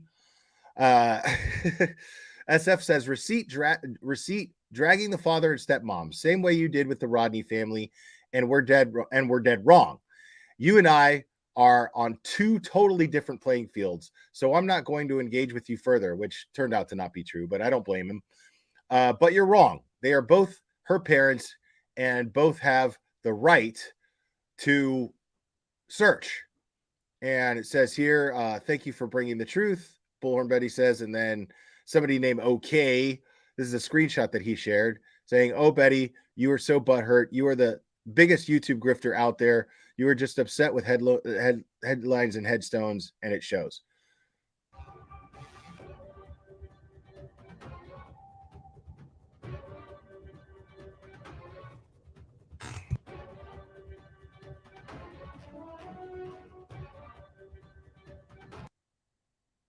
Betty says here in this thread, I will put it down to you like this. If the post does not come down, I'm going to start filing complaints with your state attorney and your professional regulations department. You are a licensed PI not handling your business ethically or under your professional guidelines under the state of California. So now he's a licensed PI. Thank you, Betty, for acknowledging that. And then she goes on to say, I bet your ass is the first complaint. And bet your ass the first complaint I'm filing is right here in the state of Florida. And then he responds saying, and I will just show them this screenshot of you threatening to do so if you don't get something in return. P.S. That's illegal. Internet's for everybody. When are you going to learn? Knowing the information and intentionally lying about it. Intentionally. I mean, is that where we're trying to go? I mean, what are we trying to win here? And it's not the parents that are arguing. These are the creators causing this chaos. He's trying. Okay, this is the thing. This is the benefit of hiring a PI. One of the benefits of hiring a PI to locate a missing loved one is he's trying to get answers that maybe the cops can't. And he can go around and do certain things like lie to people in order to get those answers if need be. if the focus is absolutely nothing else but finding Layla, you better believe that he is going to get the information necessary by whatever means necessary that's legal. And it is not illegal to lie to somebody to get information from them. It's not even illegal for a cop to do that. Oh my goodness. I think we got a super dad. Super dad. I think we got a super dad. Super dad. Super dad. Super dad. Dad, dad, dad, dad, dad. I think we got a super dad. Oh my goodness. Thank you so much, BC. Never been about money, is about truth and forcing the facts to come out to the public. They have dedicated the future to helping others. Can't get criminal charges, get truth. They will not settle. And BC is referring to the Petitos and the Schmitz here. And yes, you're absolutely right. And I completely agree with you. Thank you, BC. I appreciate that. This has like the mother and the father aren't the ones creating this chaos between them. It's all these other people out here causing the chaos, trying to Right. find newsworthy things. No, now again, I've said this before. I am privy to information that I am not willing to share yet because I do not want to in any way, shape, or form interfere with this investigation. I am firmly of the belief at this point that the only thing that any of us should be doing is sharing Layla's information, her description and her picture, and that is it, and where she was last seen. That is it. Nothing else. Anything beyond that should be handled strictly by professionals, whether they be paid professional private investigators or licensed police officers, law enforcement agents. Making up stuff. But I am privy to information that absolutely dictates that Betty had plenty to do with the chaos that is this case at this point. And this case is absolutely in chaos right now. Just for people to pay them any attention. We don't need to make up stuff here on the Bullhorn Betty channel about any creator. You do all the time. To Bullhorn Betty, we are covering our true crime case. Our tree is a criminal that sold drugs to children, Yeah. We definitely, and Yeah. I also want to put this out there, and I want to put this out there because those that are on Twitter know who this Now, here's the thing. Alleged PI. It's no secret that myself and Queen Bee don't get along. There's no secret there. Everyone knows this. But I have never accused Queen Bee of selling drugs to kids because I don't accuse people of things that I don't know for a fact of. I have nothing to indicate to me that Queen Bee did any of these things that these people spun a narrative saying that she did. And I'm talking about her. I'm talking about Dolly Vision. These people absolutely spread, as far as I'm concerned, misinformation because there's no proof of this. That's a hell of an accusation to make, is that you are selling drugs to kids. I don't know anything about that. I am not going to go and accuse somebody, even if I don't get along with them, even if I don't like them. I'm not going to make up things about them. I will not do that. And that is exactly what she did. She heard something through the grapevine and decided to run with it. And then had the audacity to turn around and file a lawsuit against the person that she's spreading lies about. An absolutely frivolous lawsuit. Absolutely, Eliza. Absolutely. You're absolutely right. Guy, he stated, and again, I'm not giving him a plug, stated that I'm collecting money on behalf of Layla's family. Not only have I never asked my audience for one dime to help this family, the work here for Layla Santinello is not done. And to be honest with you, I want to help the family raise the reward money. I want to help the family, get their PI, and it's going to need the support of you guys. And I have paid for Betty, I mean, come on. Let's get real. You're lying. And you're a piece of shit. Absolutely, McGruber. for everything 100% out of my own pocket. No. And right. Your pocket is a donation cup. You don't make a single penny yourself. Right. Everything you say yourself. You're constantly saying how it's your job. That you are that being on YouTube and collecting money from your supporters is your job. This work costs money. The work we do going out and getting hotel rooms, covering cases from hotel rooms and not actually doing any searching, that costs money. You guys need to give us money. This stuff isn't free, people. I've been hearing this shit forever. The fuck are you talking about? I mean, how do you sit there bold-faced and say that you never actually collect money from your audience? In order to do these things.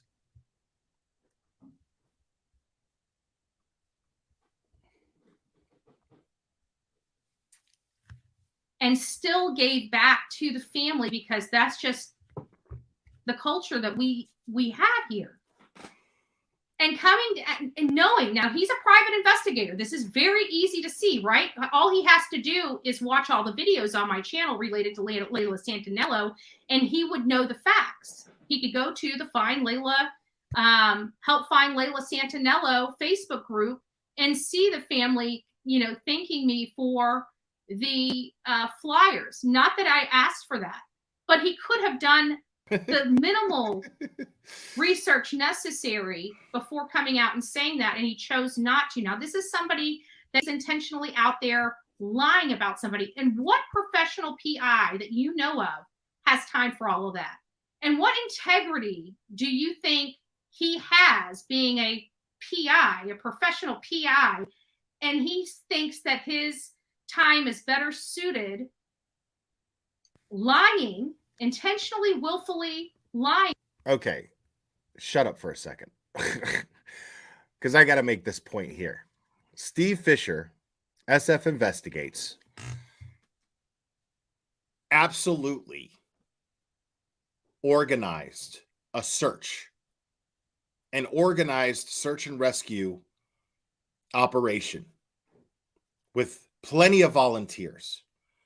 At no point, to my knowledge, maybe I missed it, but at no point did I see him grifting for money and asking people for money to organize this. That's what I find fascinating here. She'll say, this costs money. Searches cost money. And she'll be out there with Olivia filming her. And that's all that she's got. Just Olivia filming her. And she's grifting for money for these bullshit trips. And yet, Steve Fisher actually organized a search using expensive equipment, using people's time, professionals' time. Never asked anybody for a cent for this. He asked people to come out and volunteer. That's what he did. That's what I saw.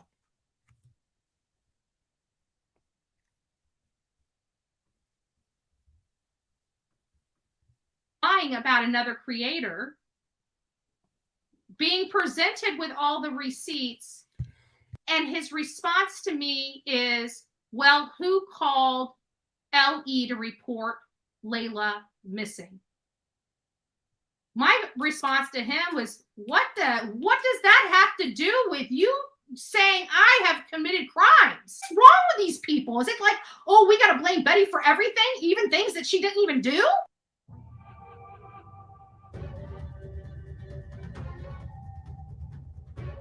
What does it say? When you're out here doing the absolute most, yes, you are bound to be blamed for your obnoxious behavior, never-ending lies, and all the sad fishing you do. Yes, you get blamed for all that.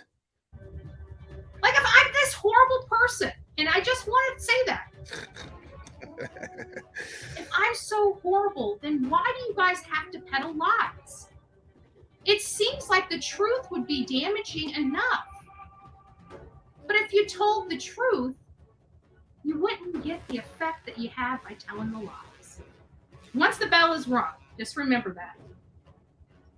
Remember that, PI. Once the bell is rung, you can't unring it. Now remember, this is 2 months ago.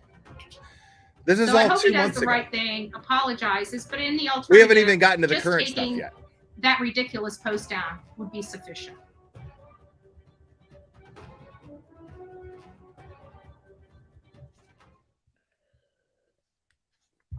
Yes, thank you, SF Investigates, for all your efforts, buddy.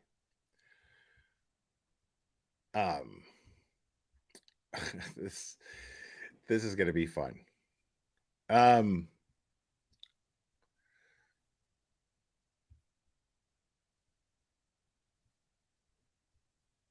Now, let's take a look at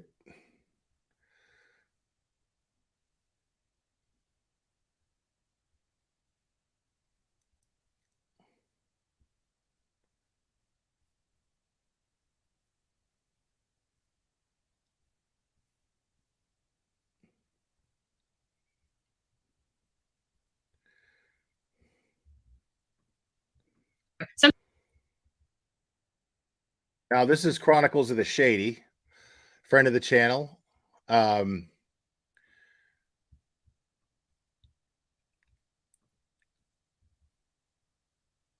hold on a second. Let me see something. This was posted yesterday or the day before.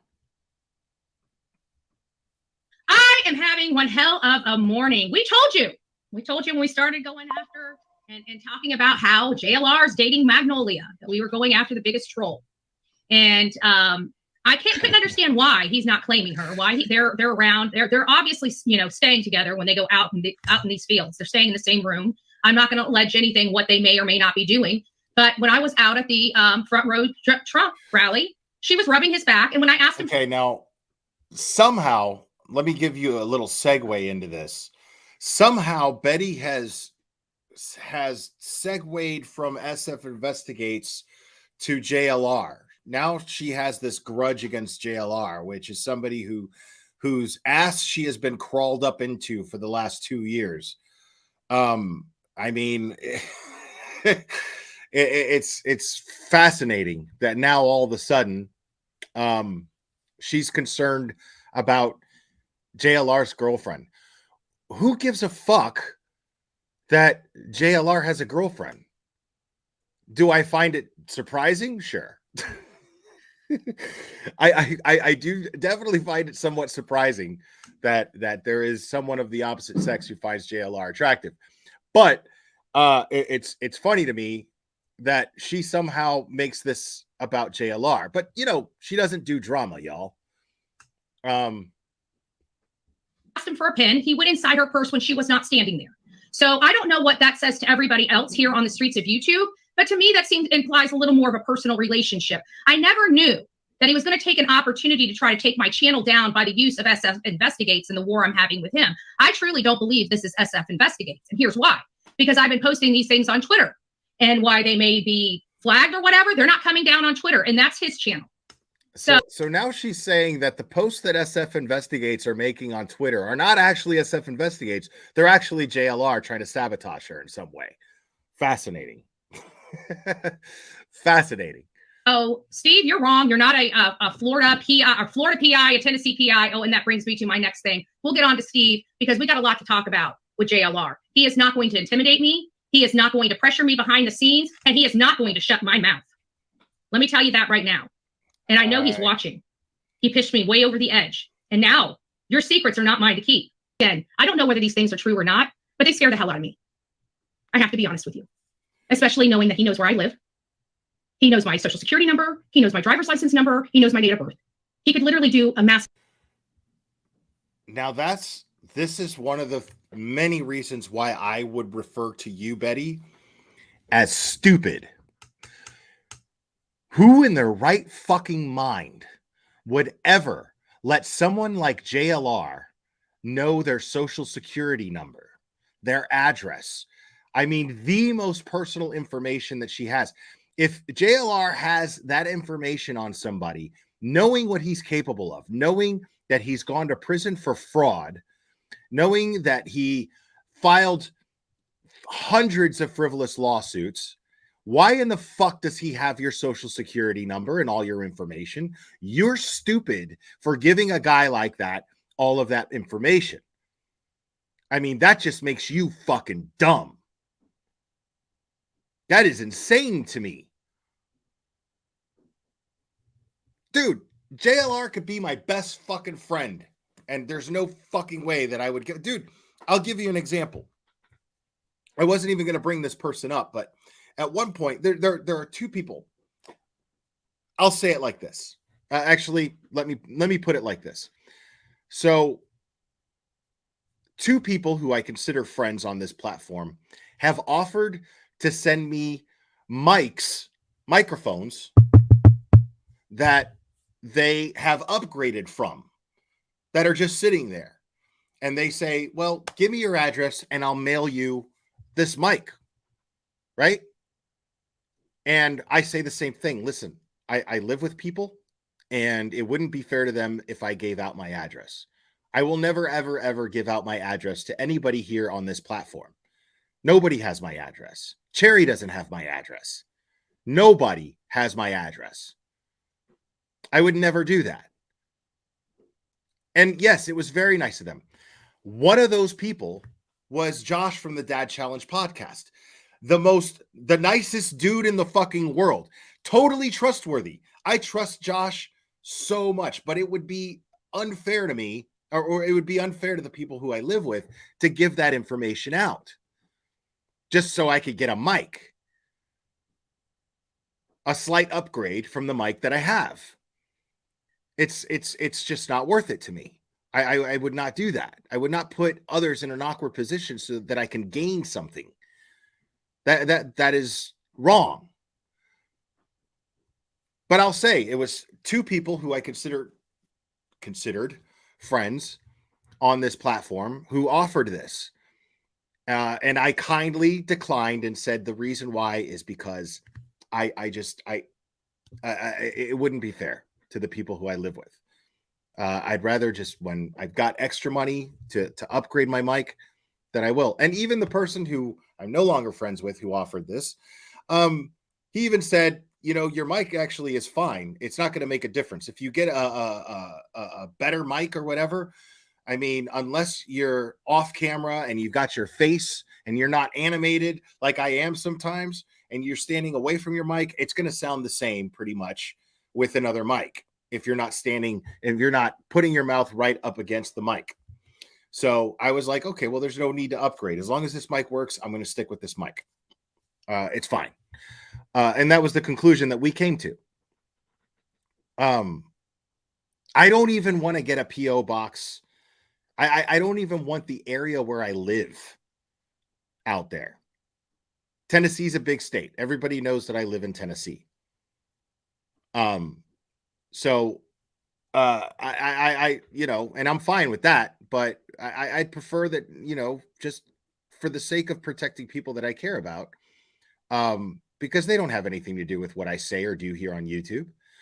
So it wouldn't be fair to put them in an awkward position. But, you know, Josh understood that. When I told Josh from the Dad Challenge podcast this, he was very cool about it. He was like, at first he was like, kind of offended that I didn't trust him, you know, and I don't blame him, you know what I mean? But, you know, I have to be like, you know, please understand that it's not personal. The same thing that I told the other person. Please understand it's not personal. You know, it's not that I don't trust you. It's just that if anything happens, and now this other person, better believe that I'm damn glad, considering what they've been doing on YouTube with my name and with my content, considering the lies that they've been telling, considering the shenanigans that they've been engaging in.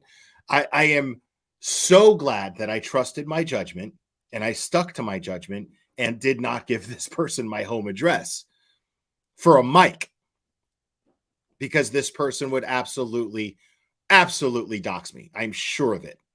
Considering what we already know that this person is capable of, they would absolutely have done that. There's no fucking way that even if I lived alone, there's no fucking way that anyone on YouTube I'm going to willingly give my address out to. That's just never going to happen. No way. No fucking way.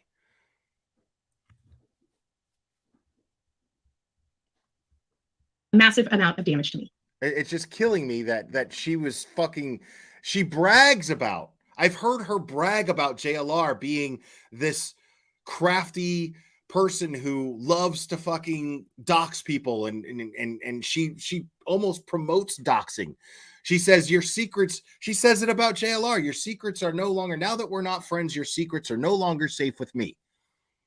She will weaponize things that were given to her in trust against people. That is a shitty, fucked up person. I don't care what you say. That is absolutely a shitty, fucked up person. So, I mean, there's no way. I mean, and the fact that she is aware of JLR and what he's capable of and bragged about it and was like, you don't want to mess with JLR. I mean, he'll turn your life inside out. And you gave him your fucking address and your social security number? And you expect us to feel sorry for you in this little JLR versus BHB bullshit that's going on here? I mean, dude. I mean, it's just fucking mind-blowing to me, bro. Where do you get these fucking idiots, huh? Where do you get them? And he's already started.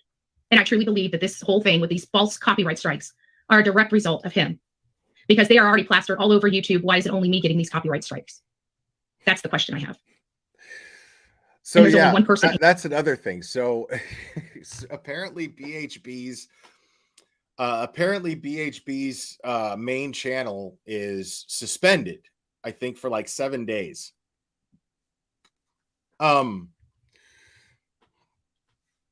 Right.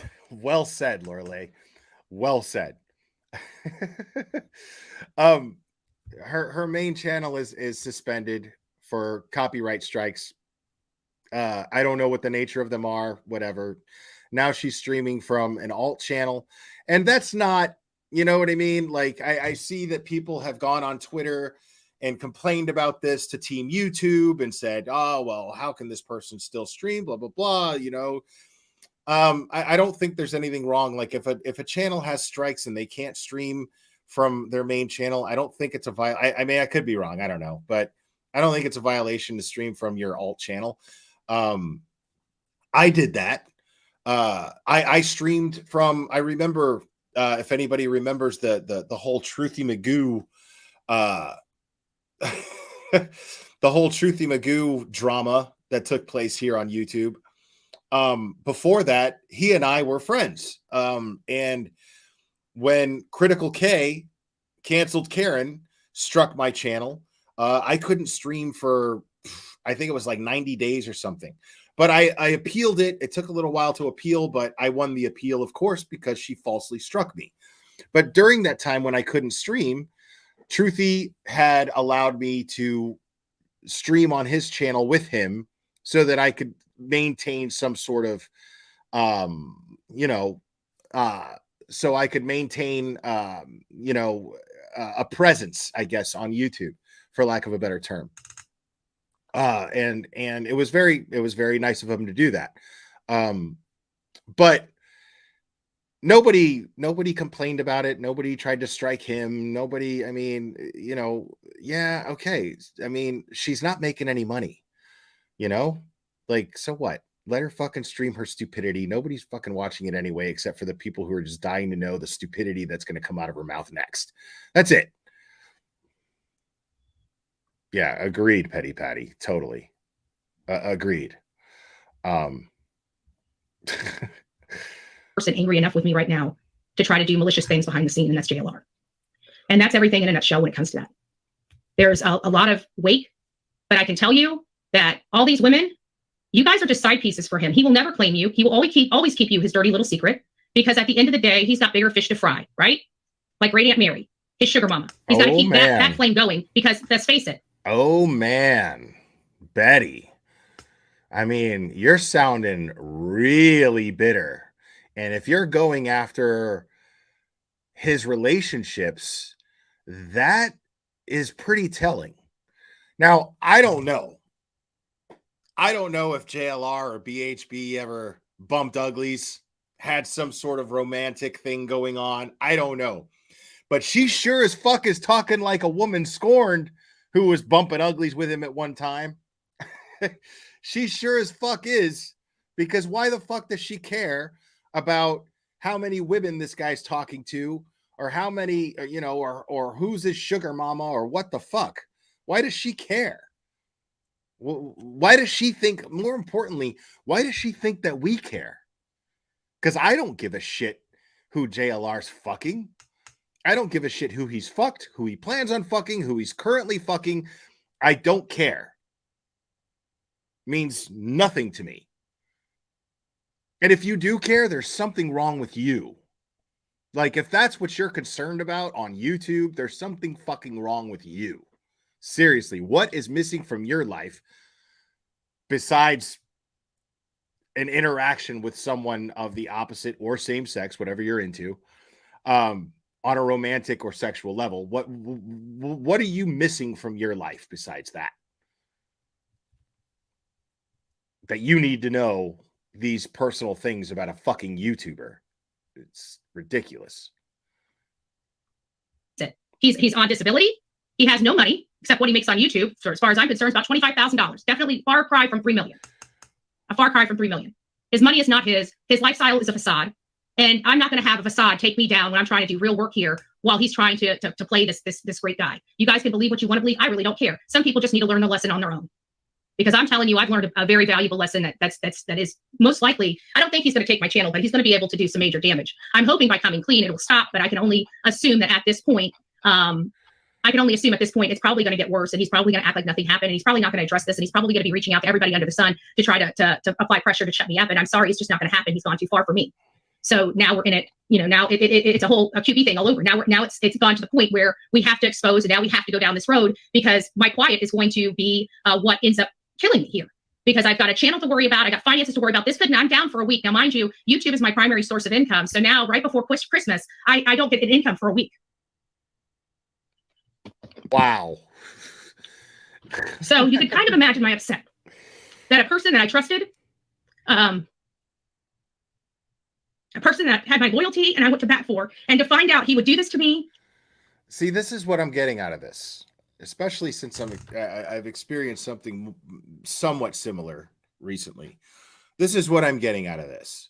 What I'm getting out of this is that JLR gave her the cold shoulder at the sentencing for Alec Murdoch. And deep down, she knows that this is no reason to be so bitter and angry, but she is anyway. So what people like this do is they make up other shit to try to justify them being angry at that person. And that's what she's doing here. Now she's accusing him of striking her channel. I don't think that JLR gives a fuck. I mean, he probably will after she takes jabs at him about his personal life here, maybe, because he also strikes me as a very petty, bitter person. But I think that she's just trying to make waves in that regard at this point, because he simply didn't acknowledge her. He didn't want to put his own name on the line. He's trying to do his content without muddying his name any further than it's already been muddied. And I promise you, if you are connected to this person, to BHB, if you're connected to her on some professional level, it's a bad look. It's a bad fucking look. Totally, Caleb. That's a fact. Totally.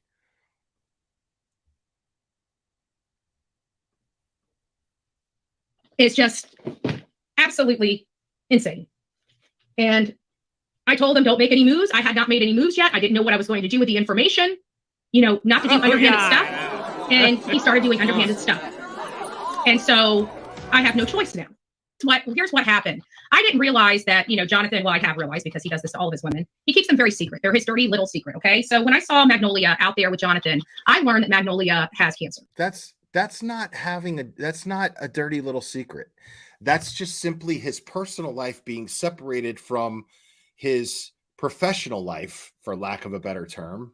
I mean, he does YouTube for a living, and he's trying to create and maintain a particular image on YouTube, and throwing your personal shit in there it doesn't help. And he just sounds like he's trying to keep that separated. That doesn't mean that the women that he dates is his dirty little secret. It just means that the women that he dates is none of anybody's fucking business. The guy doesn't give a fuck. There's no reason why you should give a fuck who he's dating. I don't give a fuck who he's dating. I don't give a fuck that he dates or he doesn't date. I give a fuck whether or not this guy harasses and exploits victims of these crimes that we talk about. That's all I've ever given a fuck about him. I don't give a fuck about anything else. That's all any of us should give a fuck about.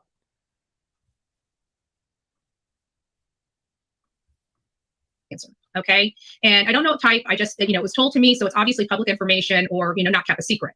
And so I had just had it. Okay. I really had just had it with his shenanigans, with all these women and everything like that. I just want to let you ladies know, whenever he steps away to have those conversations, he's talking to another woman. Aunt Mary is not Aunt Mary. Aunt Mary is his sugar mama, and she lives in Georgia. He sneaks off with her out in the woods. I'm not going to allege what they're doing, but they go to a cabin several times a year. And that's the house he's living in. Okay. He does not own that home. That is the house that his sugar mama put him up in. Okay. He is on, and I found this out because he's lied to me for several years, telling me he was not on felony probation. Everybody kept saying it. I went to bat for him because that's what he told me. And come to find out, that was a lie. He does this shenanigans behind the scenes. So while I was sitting there researching what was going on and, how many women, first of all, he's got some in Sarasota. He's got several in Tampa. I'm shocked. We all know that he's on felony probation. We've all known that. People have contacted his probation officer when he leaves the state to go harass a family. People have contacted his probation. We know that he's on probation. We all fucking know it.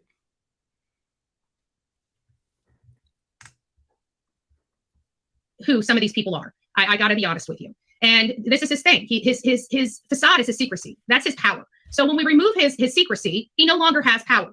And it's just very, very highly disturbing to me that something like him being with a girl turned out to me losing my channel for 7 days. But that's what it is. I knew he was going to come after me. I didn't know how hard. Asking him all. Now, and that goes to show, not to defend BHB here because I'm not, but it also goes to show how shitty JLR is, because JLR will go off and he'll try to dig for anything personal in your life and then twist it.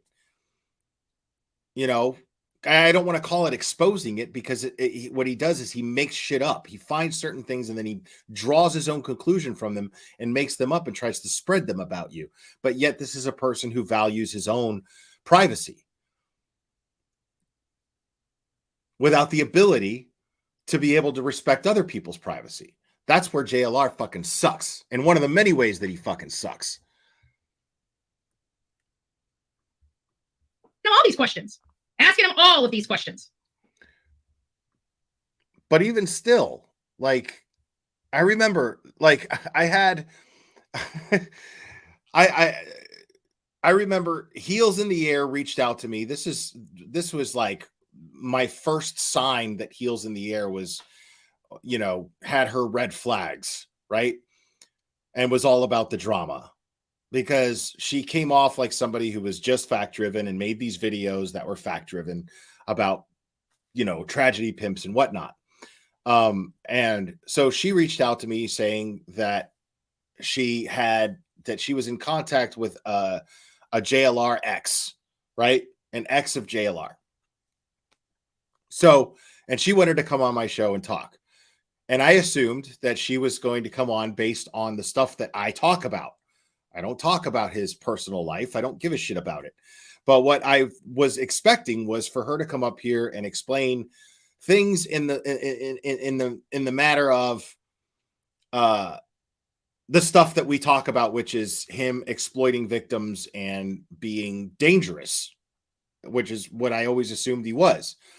And I had been drinking that night. It was a totally on the fly live stream. I had her up. I got in contact with her. I had her up, and all she did was just talk stupidity about things about his life that I just didn't fucking care about. And I booted her off. I was just, all right, I'm done with you. Get the fuck out of here. And I booted her the fuck off. And it was like, you were so rude to her, blah, blah, blah. Yeah, I was rude to her. What the fuck makes you think that I care about the stuff about this guy's personal life? I don't give a shit what kind of listener he was as a boyfriend. I didn't give a shit about any of that. I wasn't interested in any of that. So I booted her the fuck off. I didn't want anything to do with that. And then, of course, Heels in the Air fucking emails me. Yeah, you kind of made me look bad to this. Sorry. You know, you should know better. You should have known that's not what I'm interested in. Based on the videos that you make, you should have known that I would only be interested in things that pertain to crime cases. I thought she had certain information on things that we discuss here on this channel, not personal fucking he said, she said bullshit that went on behind the scenes. This is not that kind of channel.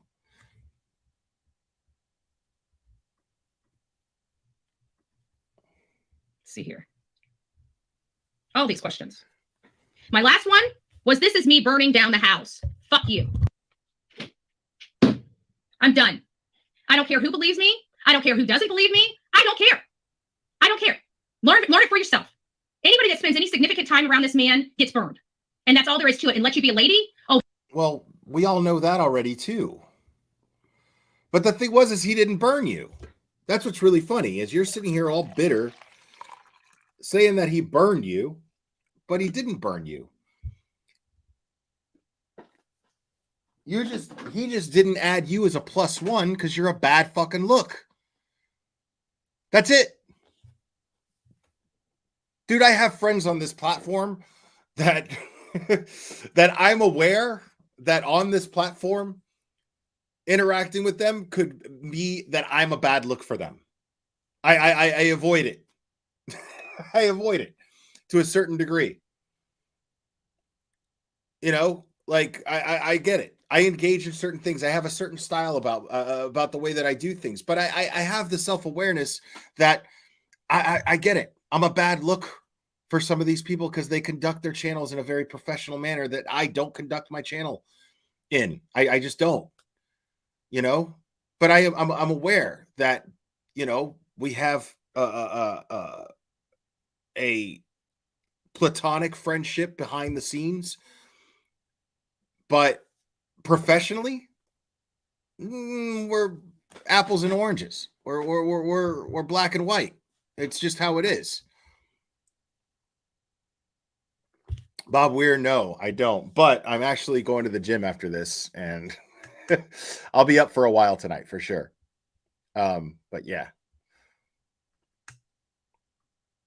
Oh, he'll use you up for good time, right? He'll use you up for your money. He'll use you up for your creativity. He will use you up to get him where he needs to go, his plateau. And then he does the flipperoo. He will start working to destroy you behind the scenes, especially if you start asking questions. So ladies, and I say ladies plural, you better start asking him those questions. Now would be a great time.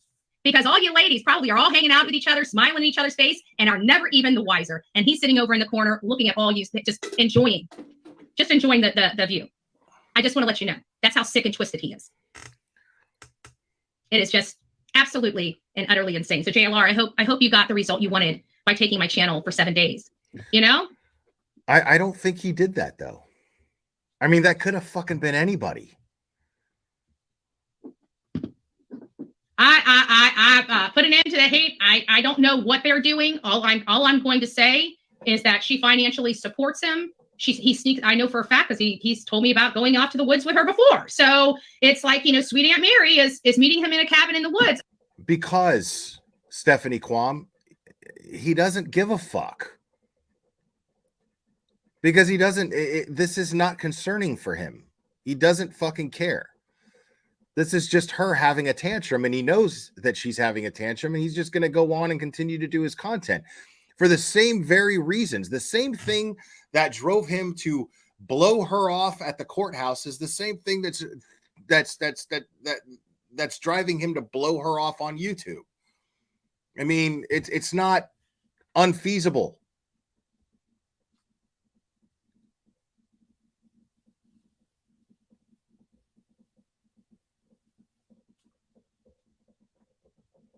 Yeah, see, Petty Patty, thank you so much. See, that makes perfect sense. She probably wasn't supposed to have that fucking video. How she got that video, I was wondering about that. How did she get that video? And I would imagine she's not happy about the fact that she's using it to twist the narrative that SF Investigates is forcing witnesses to not cooperate with law enforcement. That's an insanely irresponsible thing to say.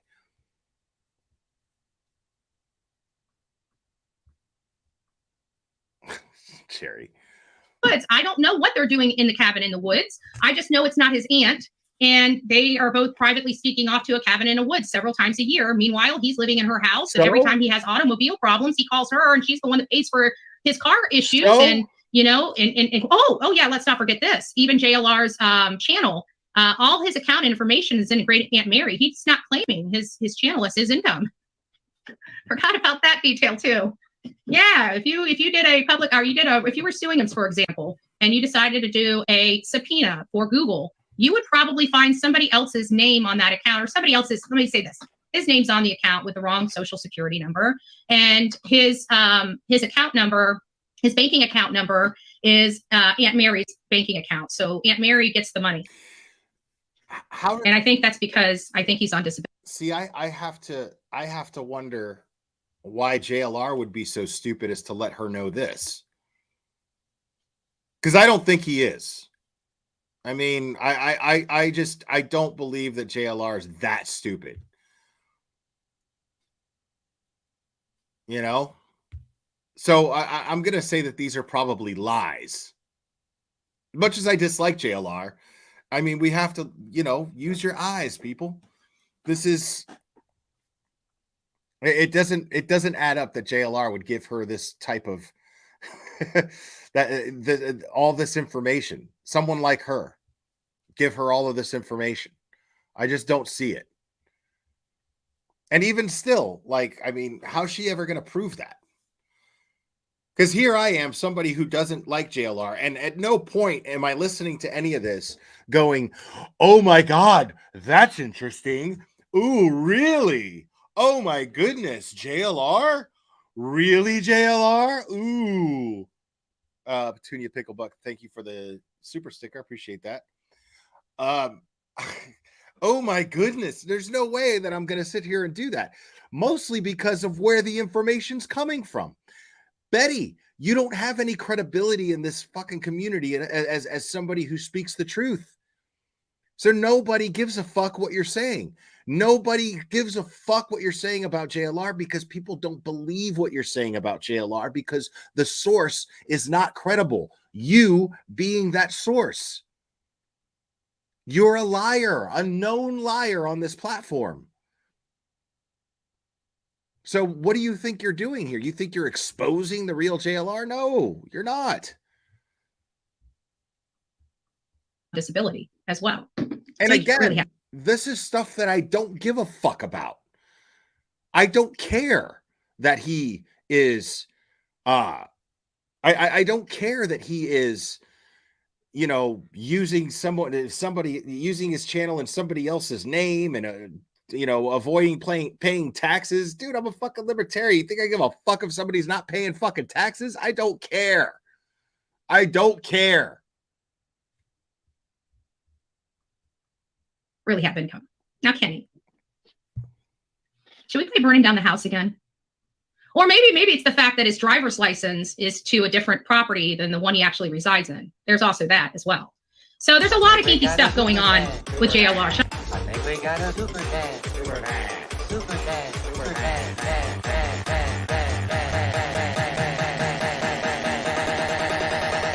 I think we got a super dad. I think we got a super dad. I think that was for two of them. Lisa Ann, thank you so much, as well as Petunia Pickle Bucket. Thank you so much. Should I play that song "Burning Down the House" again? I'm just curious. Asking for a few friends. Please don't. That's literally like the worst Talking Head song. Please. I don't know if you really honestly thought I would stay silent after you trying to come after my channel. Like, what a dick. What a dick. Is that even? Well, there you go. Talking Heads? I hope you enjoyed. Is that even Talking Heads? I think it's Talking Heads. Enjoyed the bomb you threw in my lap and the grenade, or excuse me, the grenade you threw in my lap and the bomb I just threw in yours.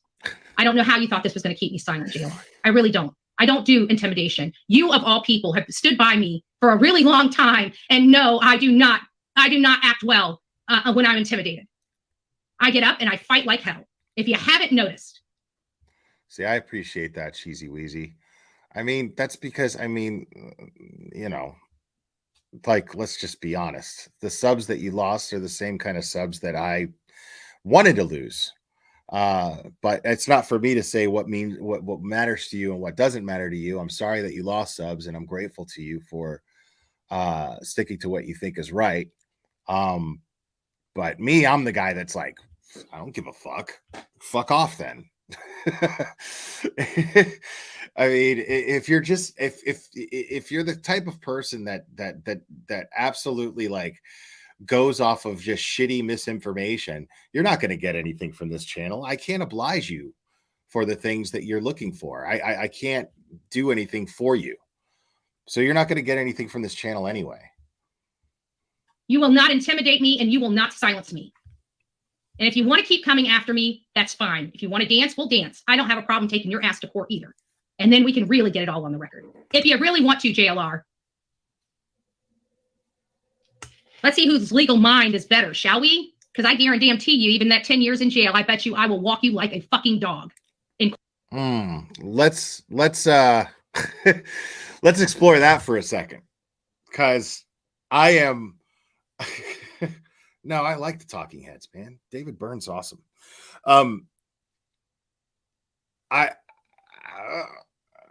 Let's explore that for a second, because here she is saying that she could absolutely walk him like a dog through a courtroom, right? No, you can't. No, you can't. Especially since we all have reason to believe that the only reason that you were able to even file a lawsuit, a frivolous one, against Queen Bee and do what you did to Crude AF, the only reason that I believe this is because I think that you either got past court documents from JLR or he helped you with those things. How are you going to fucking walk this dude like a dog through court when you need him to do so? Betty? How does that work? In court. Yeah, I don't like that song either. I hate that song. But I like a lot of other Talking Head songs. I'm done. So I've always had that in the back of my head. I remember one time, and this brings me back to why Heels really went after JLR so hard. Because when I first met JLR, we had a political friend, two political friends. I don't want to disclose their name, but the lady was significantly older than the guy. And I remember JLR saying to me that, that just doesn't look right. That, it just doesn't look right. He doesn't understand it. It just doesn't look. So he's already predisposing you and making you think that would never be an option for him. until you find out about Aunt Mary and Aunt Mary not being an aunt and him running off to the woods with her several times a year. And so now you know now that he obviously doesn't mind older ladies. And Heels went after that man so bad, and all he wanted to do was expose her. That's all he wanted to do was expose her, expose her, expose her. And I don't think he could just come out with her name. So he was trying to backdoor everything, right? He was trying to leave crumbs for people to find to lead back to her. So Heels, I mean, I'm not being disrespectful, but is there more going on there? Because it sure looks like, I kept thinking, man, I think many of us thought so. She's acting like It's nice when you see racists give each other respect on a public platform. I love that.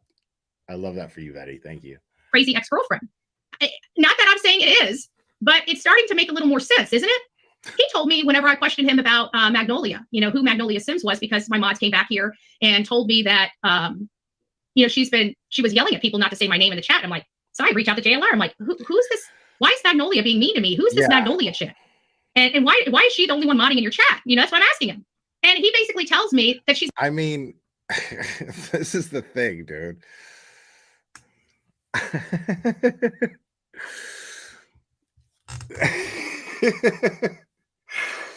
Like, Sitter's right. JLR doesn't sleep, he waits. Like, you realize, like, this is a guy who his lifelong dream is to make a living trolling. He's basically said this in interviews. This guy loves to troll. And now you're going after him personally. Now you're just attacking this guy personally. And some of this stuff is probably lies.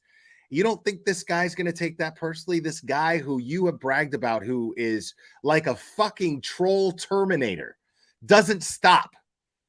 Absolutely fucking driven to troll. And your plan is to attack this guy? Okay. Right on. That she's not a girl. And I said, is she a dude acting like a girl? And he's like, no, not that. I said, what are you trying to say? Is she a transvestite? And he's like, it doesn't matter. It's not what you think. That's what so he implied it through these text messages that friggin' Magnolia Sims is a transvestite. I'm like you just, and then I meet her and she's a nice girl and she has cancer and he's using her. And I'm sorry, how much do you guys want me to take before I go off? How much? I mean, tell me, because this is about my limit before I start making waves on social media. I've had it. And Jonathan is part of the problem. And I truly believe he's been playing both sides of the fences this whole time. He's got literally hundreds of troll accounts. He does a lot of damage to people behind the scenes. And now he's using those strategies and tactics against me to try to take my channel down or to control me by the threat of taking my channel down and the political pressure he can cause. Because from what I hear, Great Aunt Mary, Sugar Mama, apparently has some political power. She's obviously a millionaire in Georgia. So, you know, I just keep wondering, you know, is he going to be coming after me with money? How deep is this going to go with Bullhorn Betty? I don't know. But for whatever reason, he picked this fight. I don't know why. He could have just been honest. He chose not to. And when I looked into it, I found out all this other information and it scares me. And I approached him about it to ask him for comment on it. And I think that was just yesterday, the day before. And then today my channel's gone. I got hit with one strike yesterday. And then today I get hit with another one. Very strategic, just enough to make my channel go down. Me and take my channel. And I know it was you because this is the same strategy you used against Burnt Toast. And I know that because you told me. Again, your secrets are not mine to keep. Your shenanigans behind the scenes while you have this facade in front of people, again, is not my secrets to keep. Jonathan Lee Riches. Jonathan Lee Riches actually has tried to silence me politically. He told me that if I come clean, and this is why I've kept my mouth shut, that he was going to damage me politically. At this point, I don't give a shit. If they're going to take him over me, then I don't need to be a part of it anyways, period. Because he's a felon, he's still on felony probation, and he's doing a lot of damage behind the scenes, not only to me, but to other people to keep his secrets hush. And I'm done. I'm not going to be playing these games. And as a matter of fact, there's things I'm not going to be discussing on here. I'll allege them. I'll allege a few things, but the rest of it, I'm taking to law enforcement. I'm over it. And you're not going to take my channel. And if you do, so what? We'll build a new one. If you guys want a public display, JLR and I are not friends. We are not friends. He has lied to me. He has used me. He has sandbagged me. He has hit me with a freight train and ran over me over and over again over these years. And I took it for the sake of these cases, for the sake of not causing rifts on here. No, you took it for a lack of self-respect. That's why you took it. Let's be real. Okay. You absolutely come off as the most codependent person on YouTube. There is always somebody whose ass you are kissing. At first it was JLR. Then it was Dolly Vision. Now it's the nameless dickhead, who is the biggest simp I have ever seen in my life. Like, you took it because you have no self-confidence or self-respect. None. That's why. And every single person who you simp for is always going to end up fucking you over. It's just bound to happen. You notice the safe little distance that Dolly keeps her in? He always keeps her at a safe little distance. He's cordial with her, but he always keeps her at a safe little distance just in case she does something so fucked up he doesn't want to be connected to her, and he gets to say, man, what she does is what she does, man. I don't fucking have nothing to do with that shit. That's totally what he does. On here because I was told don't bring things public. That's the way he trained me, right? He trained you, huh? That's good. That's good for you. I love that. That's fucking fantastic. He trained you.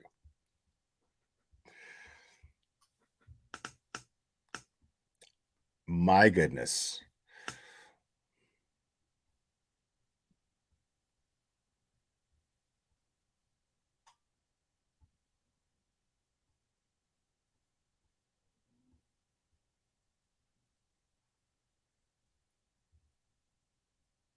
Now,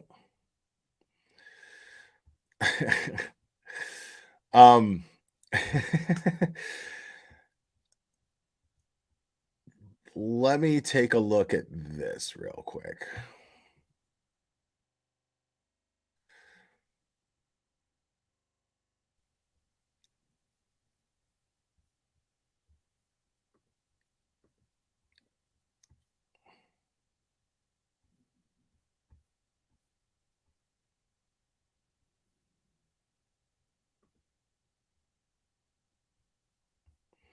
Now, SF Investigates shared this. And it says here, this is the destruction that Bullhorn Betty causes in missing person cases and how she helps create a divide between families. Here is an old man TikToker who admits he was hired by one side of the family to run a smear campaign against the other. Imagine making money ripping a family apart. This is sick stuff. And this Sita Jones person posted, you're about to get the attention you've been wanting so badly from me. I made the videos I made because I was asked by the family. You, on the other hand, are taking advantage of people who are going through a horrible time in their lives, exploiting them for money. SF Investigates says, they shared a screenshot saying that let's make it even more simple for you. You said be careful who you trust. Then linked people to the BS TikTok of an uninformed person named Sita Jones. The person opened the TikTok with a photo of Layla's father and said, don't get scammed by these people. Get it now?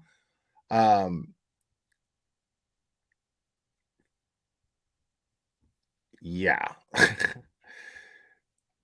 And then again, because she's accusing me, I disagree with Bullhorn Betty, but what good does it do that people keep talking about her? It just brings more peace to her channel.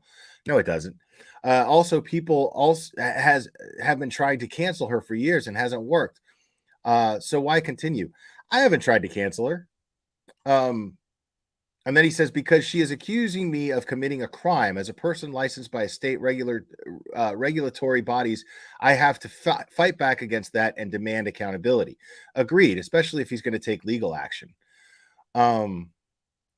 Literally, Davis Pham said she threatened that young girl and struck her channel this morning, and it was extremely vicious. Most hated troll.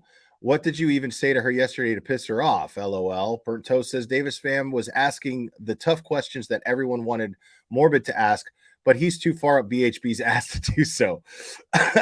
And Hope Norum says she needs to be full out stopped. Gone too far. Taylor says she thrives and lives for drama and trying to ruin others' lives. It's very sick. All of her followers are the same. Birds of a feather flock together. Right. She needs to be stopped. Misinformation, not help Layla. Squirrel said, old man TikToker. And there are more. And then Chaotically Imbalanced says, she's a very sick and disturbed human, in my opinion. This is absolutely disgusting behavior. I've never seen her show any remorse. I don't think that she lives in reality. Anyone who believes children should be euthanized like dogs shouldn't be walking around with the rest of us. Fair opinion.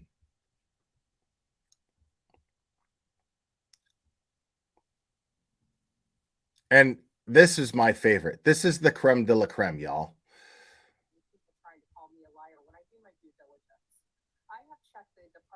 Tennessee website. There is no Stephen Fisher. Stephen Fisher is not licensed in the state of Tennessee. If he's not on that list, he's not licensed.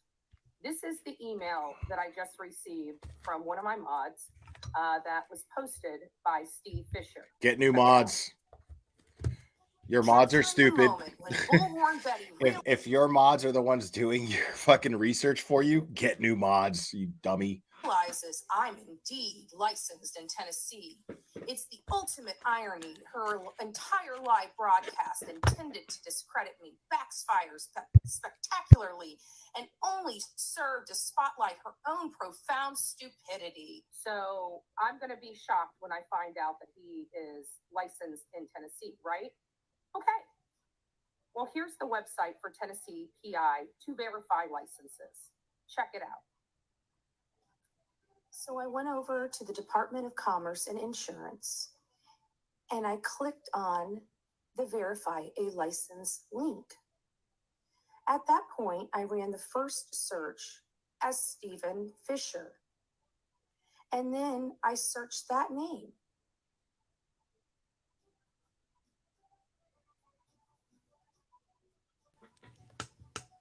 As you see, several names come up in the search.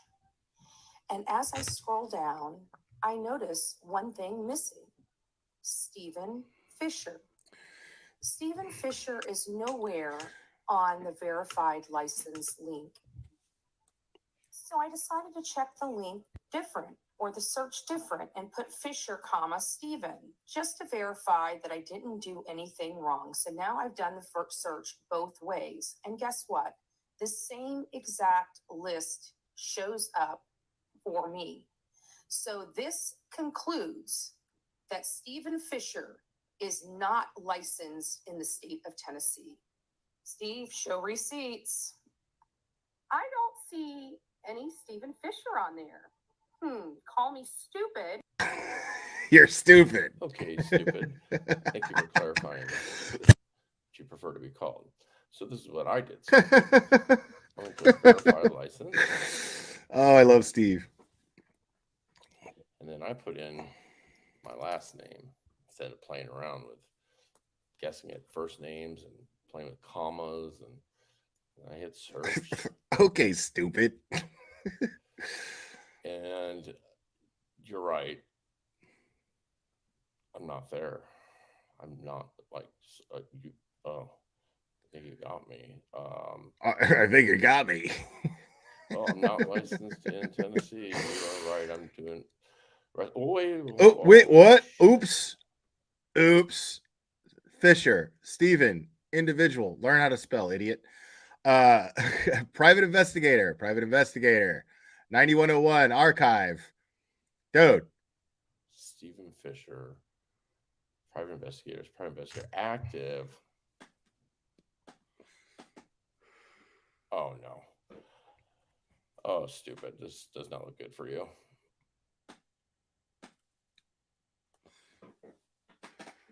Yeah. Fun stuff. Because Betty is an investigative journalist. And she couldn't even find this dude by just, I mean, you didn't think to maybe, I don't know, like look up variations of a way that his name is spelled? But here, I got a hack for you there, Betty. You don't have to do that. All you have to do is just look at the guy's fucking name that is blasted everywhere for how you spell it. And There you go. There you go. So, I mean, and this is the funniest thing is the more she goes on and on and on and slanders this guy's a professional. He's not going to fuck around. At some point, he's going to take her to court. At some point, he is actually going to sue her. And she doesn't seem to understand.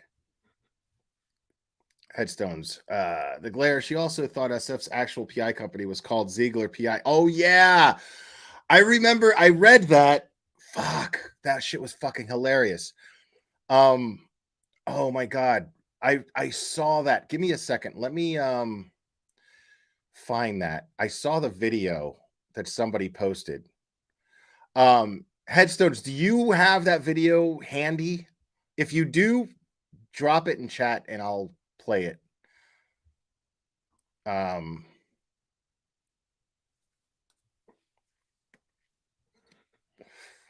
Oh, Headstones, you put up a video for, about me.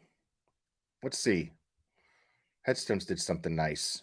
Let me see. Let's play that real quick because Headstones is really awesome. I can't believe you did that.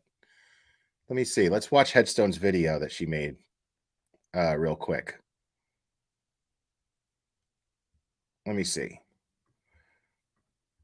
Like, you guys are just like the sweetest people, man. Seriously, like.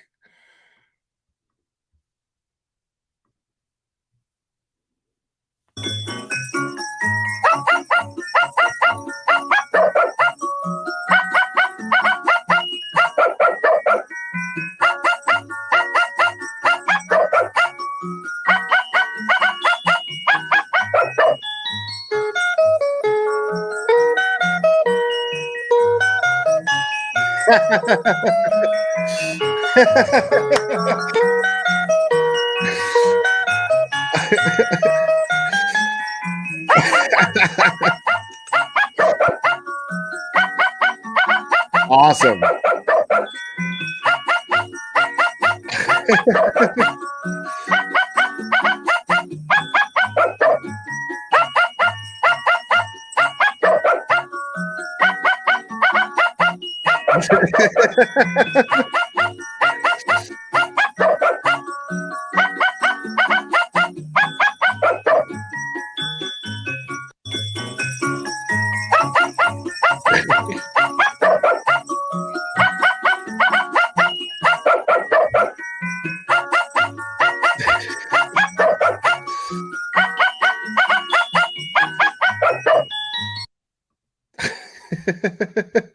Thank you, Headstones. That was cute, man. That's funny.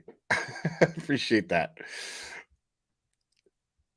All right, hold on. I know that I saw a video. I want to go over that. I just don't know which one it was, who posted it. I know I clicked on it. I know I watched it.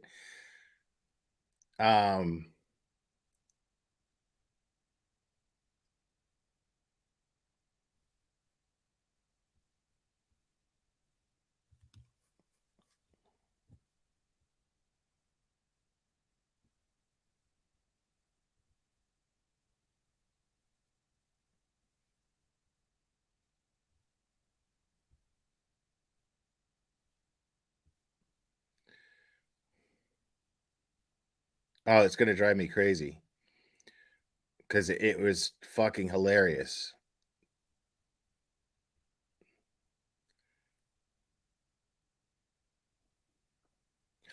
Okay, let me check.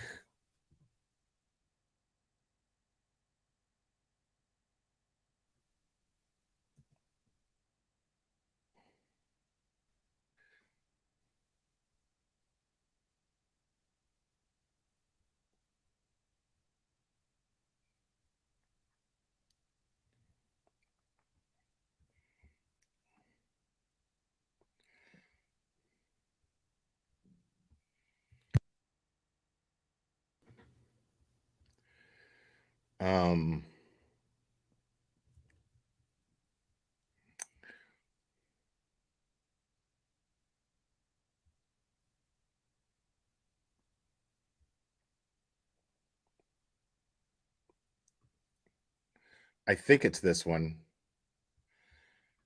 Before we watch this clip of Bullhorn Betty defaming, SF investigates.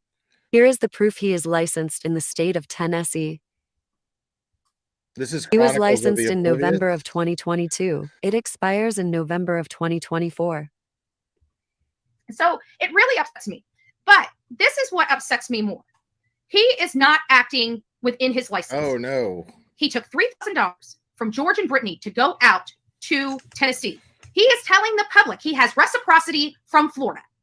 How reciprocity works means that the case has to generate in Florida. And then it has to spill over into a reciprocal state. And you can go into that state following it without the PI license. Using a Florida PI license to contract work from a New Jersey client to act as a PI in Tennessee. Not one of those states involved Florida at all, where his license is. And if you don't believe me, for the ones in back, because I know our public education system, you know, it does have a tendency to fail at times. You know, we're not ignorant to that fact. Now, are we? A few public teachers. Shut up, Jerry. And I have questionable issues with, right? Teachers that probably shouldn't be teaching our children, or they'd probably be able to read how reciprocity works. This isn't the in video Florida. that I was looking for, but Florida has asserted the reciprocity states. Similar investigators, reciprocity states have rights to pursue in Florida. You have a right to pursue the investigation in Florida. You have the right to pursue it in Tennessee, so to speak. So let me come here. This was not the one that I read. They're not really running. So reciprocity agreements allow a private investigator licensed in one state. Here it is. This is the one right here.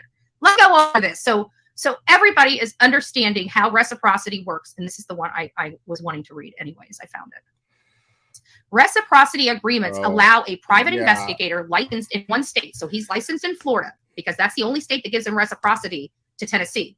So licensed in one state to continue. You hear that? To continue. So it has to derive from Florida. So reciprocity agreement allows a private investigator licensed in one state to continue an investigation in another state without obtaining a PI license in that state if do you see this big word right here? And they even emphasize it because they put it in capital letters. If they meet certain requirements. it blows my mind that she does all this work just to look stupid. It's hilarious to me. Like, look at all this work she put into looking stupid. Prior to conducting an investigation in another state, you should contact the respective licensing agency. I'm wondering if he did that, because I know for a fact he would have had, in order to that case started in Tennessee and he went to Tennessee. And in order for him to conduct lawful PI business in the state of Tennessee, he would have had to been licensed in the state of Tennessee. And unfortunately, that is just not the case. We all know he did not get licensed in the state of Tennessee. Except he did. And therefore, Except he is did. not following his license. These are things he is required to do. He collected money for his search.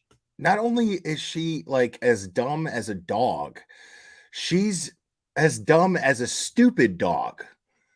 A dog stupid enough to constantly chase its own tail. That's what she's doing here. This is the equivalent of a human being chasing their own fucking tail. This is what she's doing. I want to make sure everybody and those people in the back with a public education system or education, get it. You guys got it, right? You understand why I'm so hot. Because I'm not violating the law, buddy. You, my friend, are. At least you're. And I tell you what, that's something, I'm a law and order. If anybody knows anything about me, I'm a law and order person. And sometimes she's a law and order. You just got to tell him somebody. And I'm sorry, what he did, you just got to tell he shouldn't have done. He shouldn't even have been in that state. And if he was, he should have been there on his own accord. But he was paid $3,000 to there. That is a business transaction. He violated his license here in the state of Florida. And that is something that all of his fans are going to have. That's going to jagged pill y'all are going to have to swallow. But don't come beat Bullhorn Betty, because I follow the law when I go into these communities. I'll look into it right after this. Thank you. Just to make sure that that is cleared up. And when a law enforcement officer tells me not to talk to the witness or go to their house or be in a specific area, whether it's by proxy through the parent or not, I'm going to follow that law enforcement's advice and suggestion. Because again, I'm there to help, not interfere. I'm looking for a missing girl. I'm searching for her in the woods.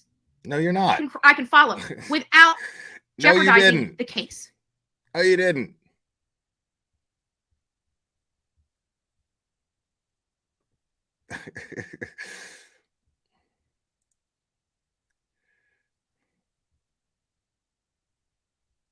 Wait, Took what? me less than 30 seconds to find and verify his license. He is also a licensed private investigator in Florida and Alabama. No, that can't be right. Yeah. Yeah, if you did that, if what I'm seeing is true, if you did that, that is fucked up. Petunia pickle butt. Sorry, but Jesus Christ, I'm not even going to repeat what I just got because that is not okay at all. Jesus Christ, what the fuck is wrong with you? Now, yeah, I don't fucking condone that shit at all. Not under falsehoods. That's fucking crazy. That's insane. Hold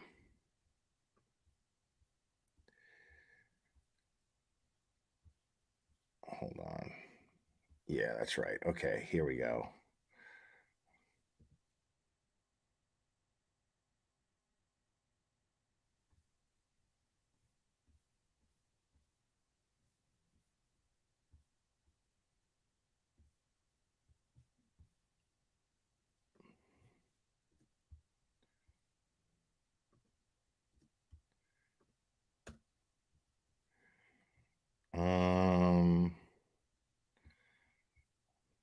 Oh my God, now I can't find the channel. That's driving me crazy.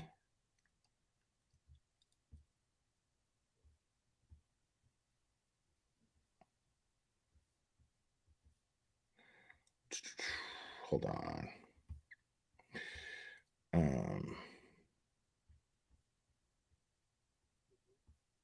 There we go.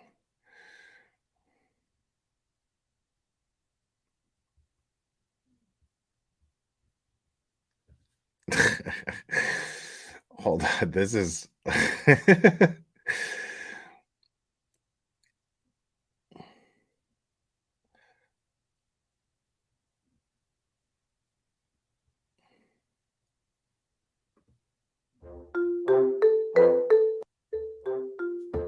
Yeah, I am. Hold on.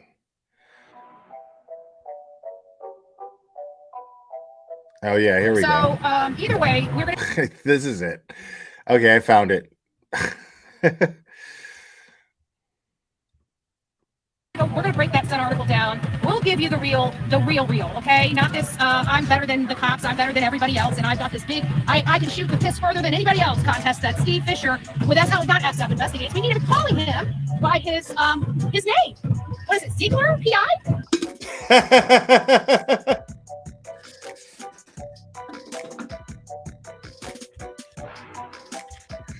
Right. Like, if you, I mean, it's the stepmother of the very person. You don't even know the name of the stepmother of the very person who you're claiming you're white knighting for, that you are the hero finding this missing woman. And you don't even know her stepmother's name. And you're confusing it with SF Investigates, his private investigator firm. Are you kidding right now? Are you fucking kidding?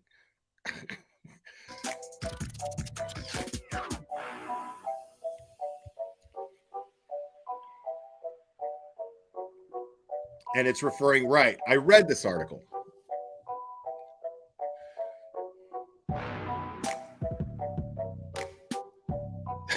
I mean, if we're going to make sure we're going to broadcast this man that's SF Investigates, I don't see why he's on Twitter as SF Investigates. If his PI firm. Yeah, the Sun did an article. The Sun did an article on Layla Santinello, and and she's talking about the Sun article, and SF is mentioned. I don't even think SF is mentioned. I'm not sure. I don't remember if he's mentioned by name, but they mentioned PIs working, and they mentioned Brittany in the article, and Brittany posted it in the Layla Santinello group, which I belong to. And I read the article. I kind of skimmed through it mostly, but I read through it. And it was, nice that they brought more attention to the case. Absolutely. But what the fuck are you even talking about? I mean, even I know that's I barely read the fucking thing. I skimmed through it because I was looking at it through my phone, just looking to see if there was any updates that I was not aware of. And there's some stuff in there that that even I have refused to talk about, which I was already aware of. But there's stuff in there that's, yeah. But it's just very funny to me that she doesn't even know the mother's the stepmother's name, who was 50% of the party, who A, reported Layla missing, and B, have started a group and have been absolutely and totally 100% active in trying to spread the information on finding Layla. I had her on here. I had her husband George, Layla's father, on here with Steve Fisher from SF Investigates, and they were all very kind. They were all extremely just focused and concerned on finding Layla. And I can't think of anything negative to say about any of these people. But I also know that I know their names. I mean, I know their names. Like, how do you not know their names? You're using this woman's name for content, and you're proving to the world the fact that you haven't done any investigating at all, and you're proving to the world, based on that being one example, that you don't actually give a shit about this woman who's missing. Clearly. How can you sit here and grift money to take a trip to Kingsport, Tennessee, and never even really bother to look for this person, and just use all of this all of your content is trashing the one person who's actually done something to find this missing woman? That's all you've done, is trash this guy. And you've been wrong about him constantly. This being the latest example of how wrong you've been about this guy, because you think that the stepmother of this missing woman, her name is actually the name of SF Investigates PI firm. Wow, Betty. Firm's a different name. You should be proud of your PI firm, Steve. Why would you put your PI firm company name on your Twitter account instead of your name?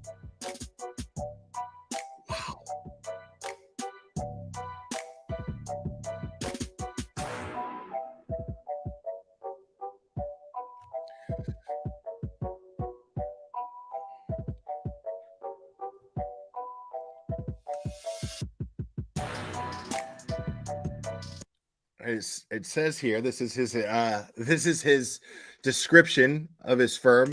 My extensive list of certifications includes, but is not limited to, being a licensed private investigator, search and rescue pilot, SARTEC, 3 ground search technician, and holding multiple FEMA certifications. I am also certified through NCMEC in child sex trafficking, understanding child sexual abuse, and search techniques for autistic children. I have completed extensive training in lost person behavior, man tracking, and extensive training in Alzheimer's missing person behavior.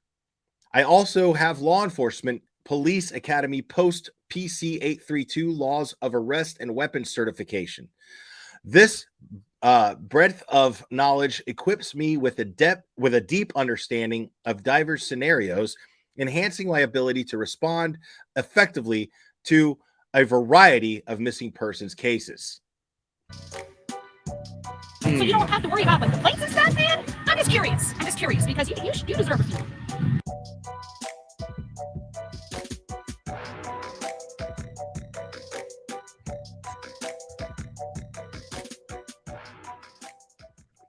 I mean, facts. Facts. Like, Betty, like, I when are you going to realize that you're always wrong? And that every time you rant like this, you make yourself look stupid. You're the easiest person to review for content. Easily the easiest person. I mean, it's a walk in the park. It's a walk in the park. I don't have to do anything but stream you. That's all I have to do. That's all I have to do. It's fascinating.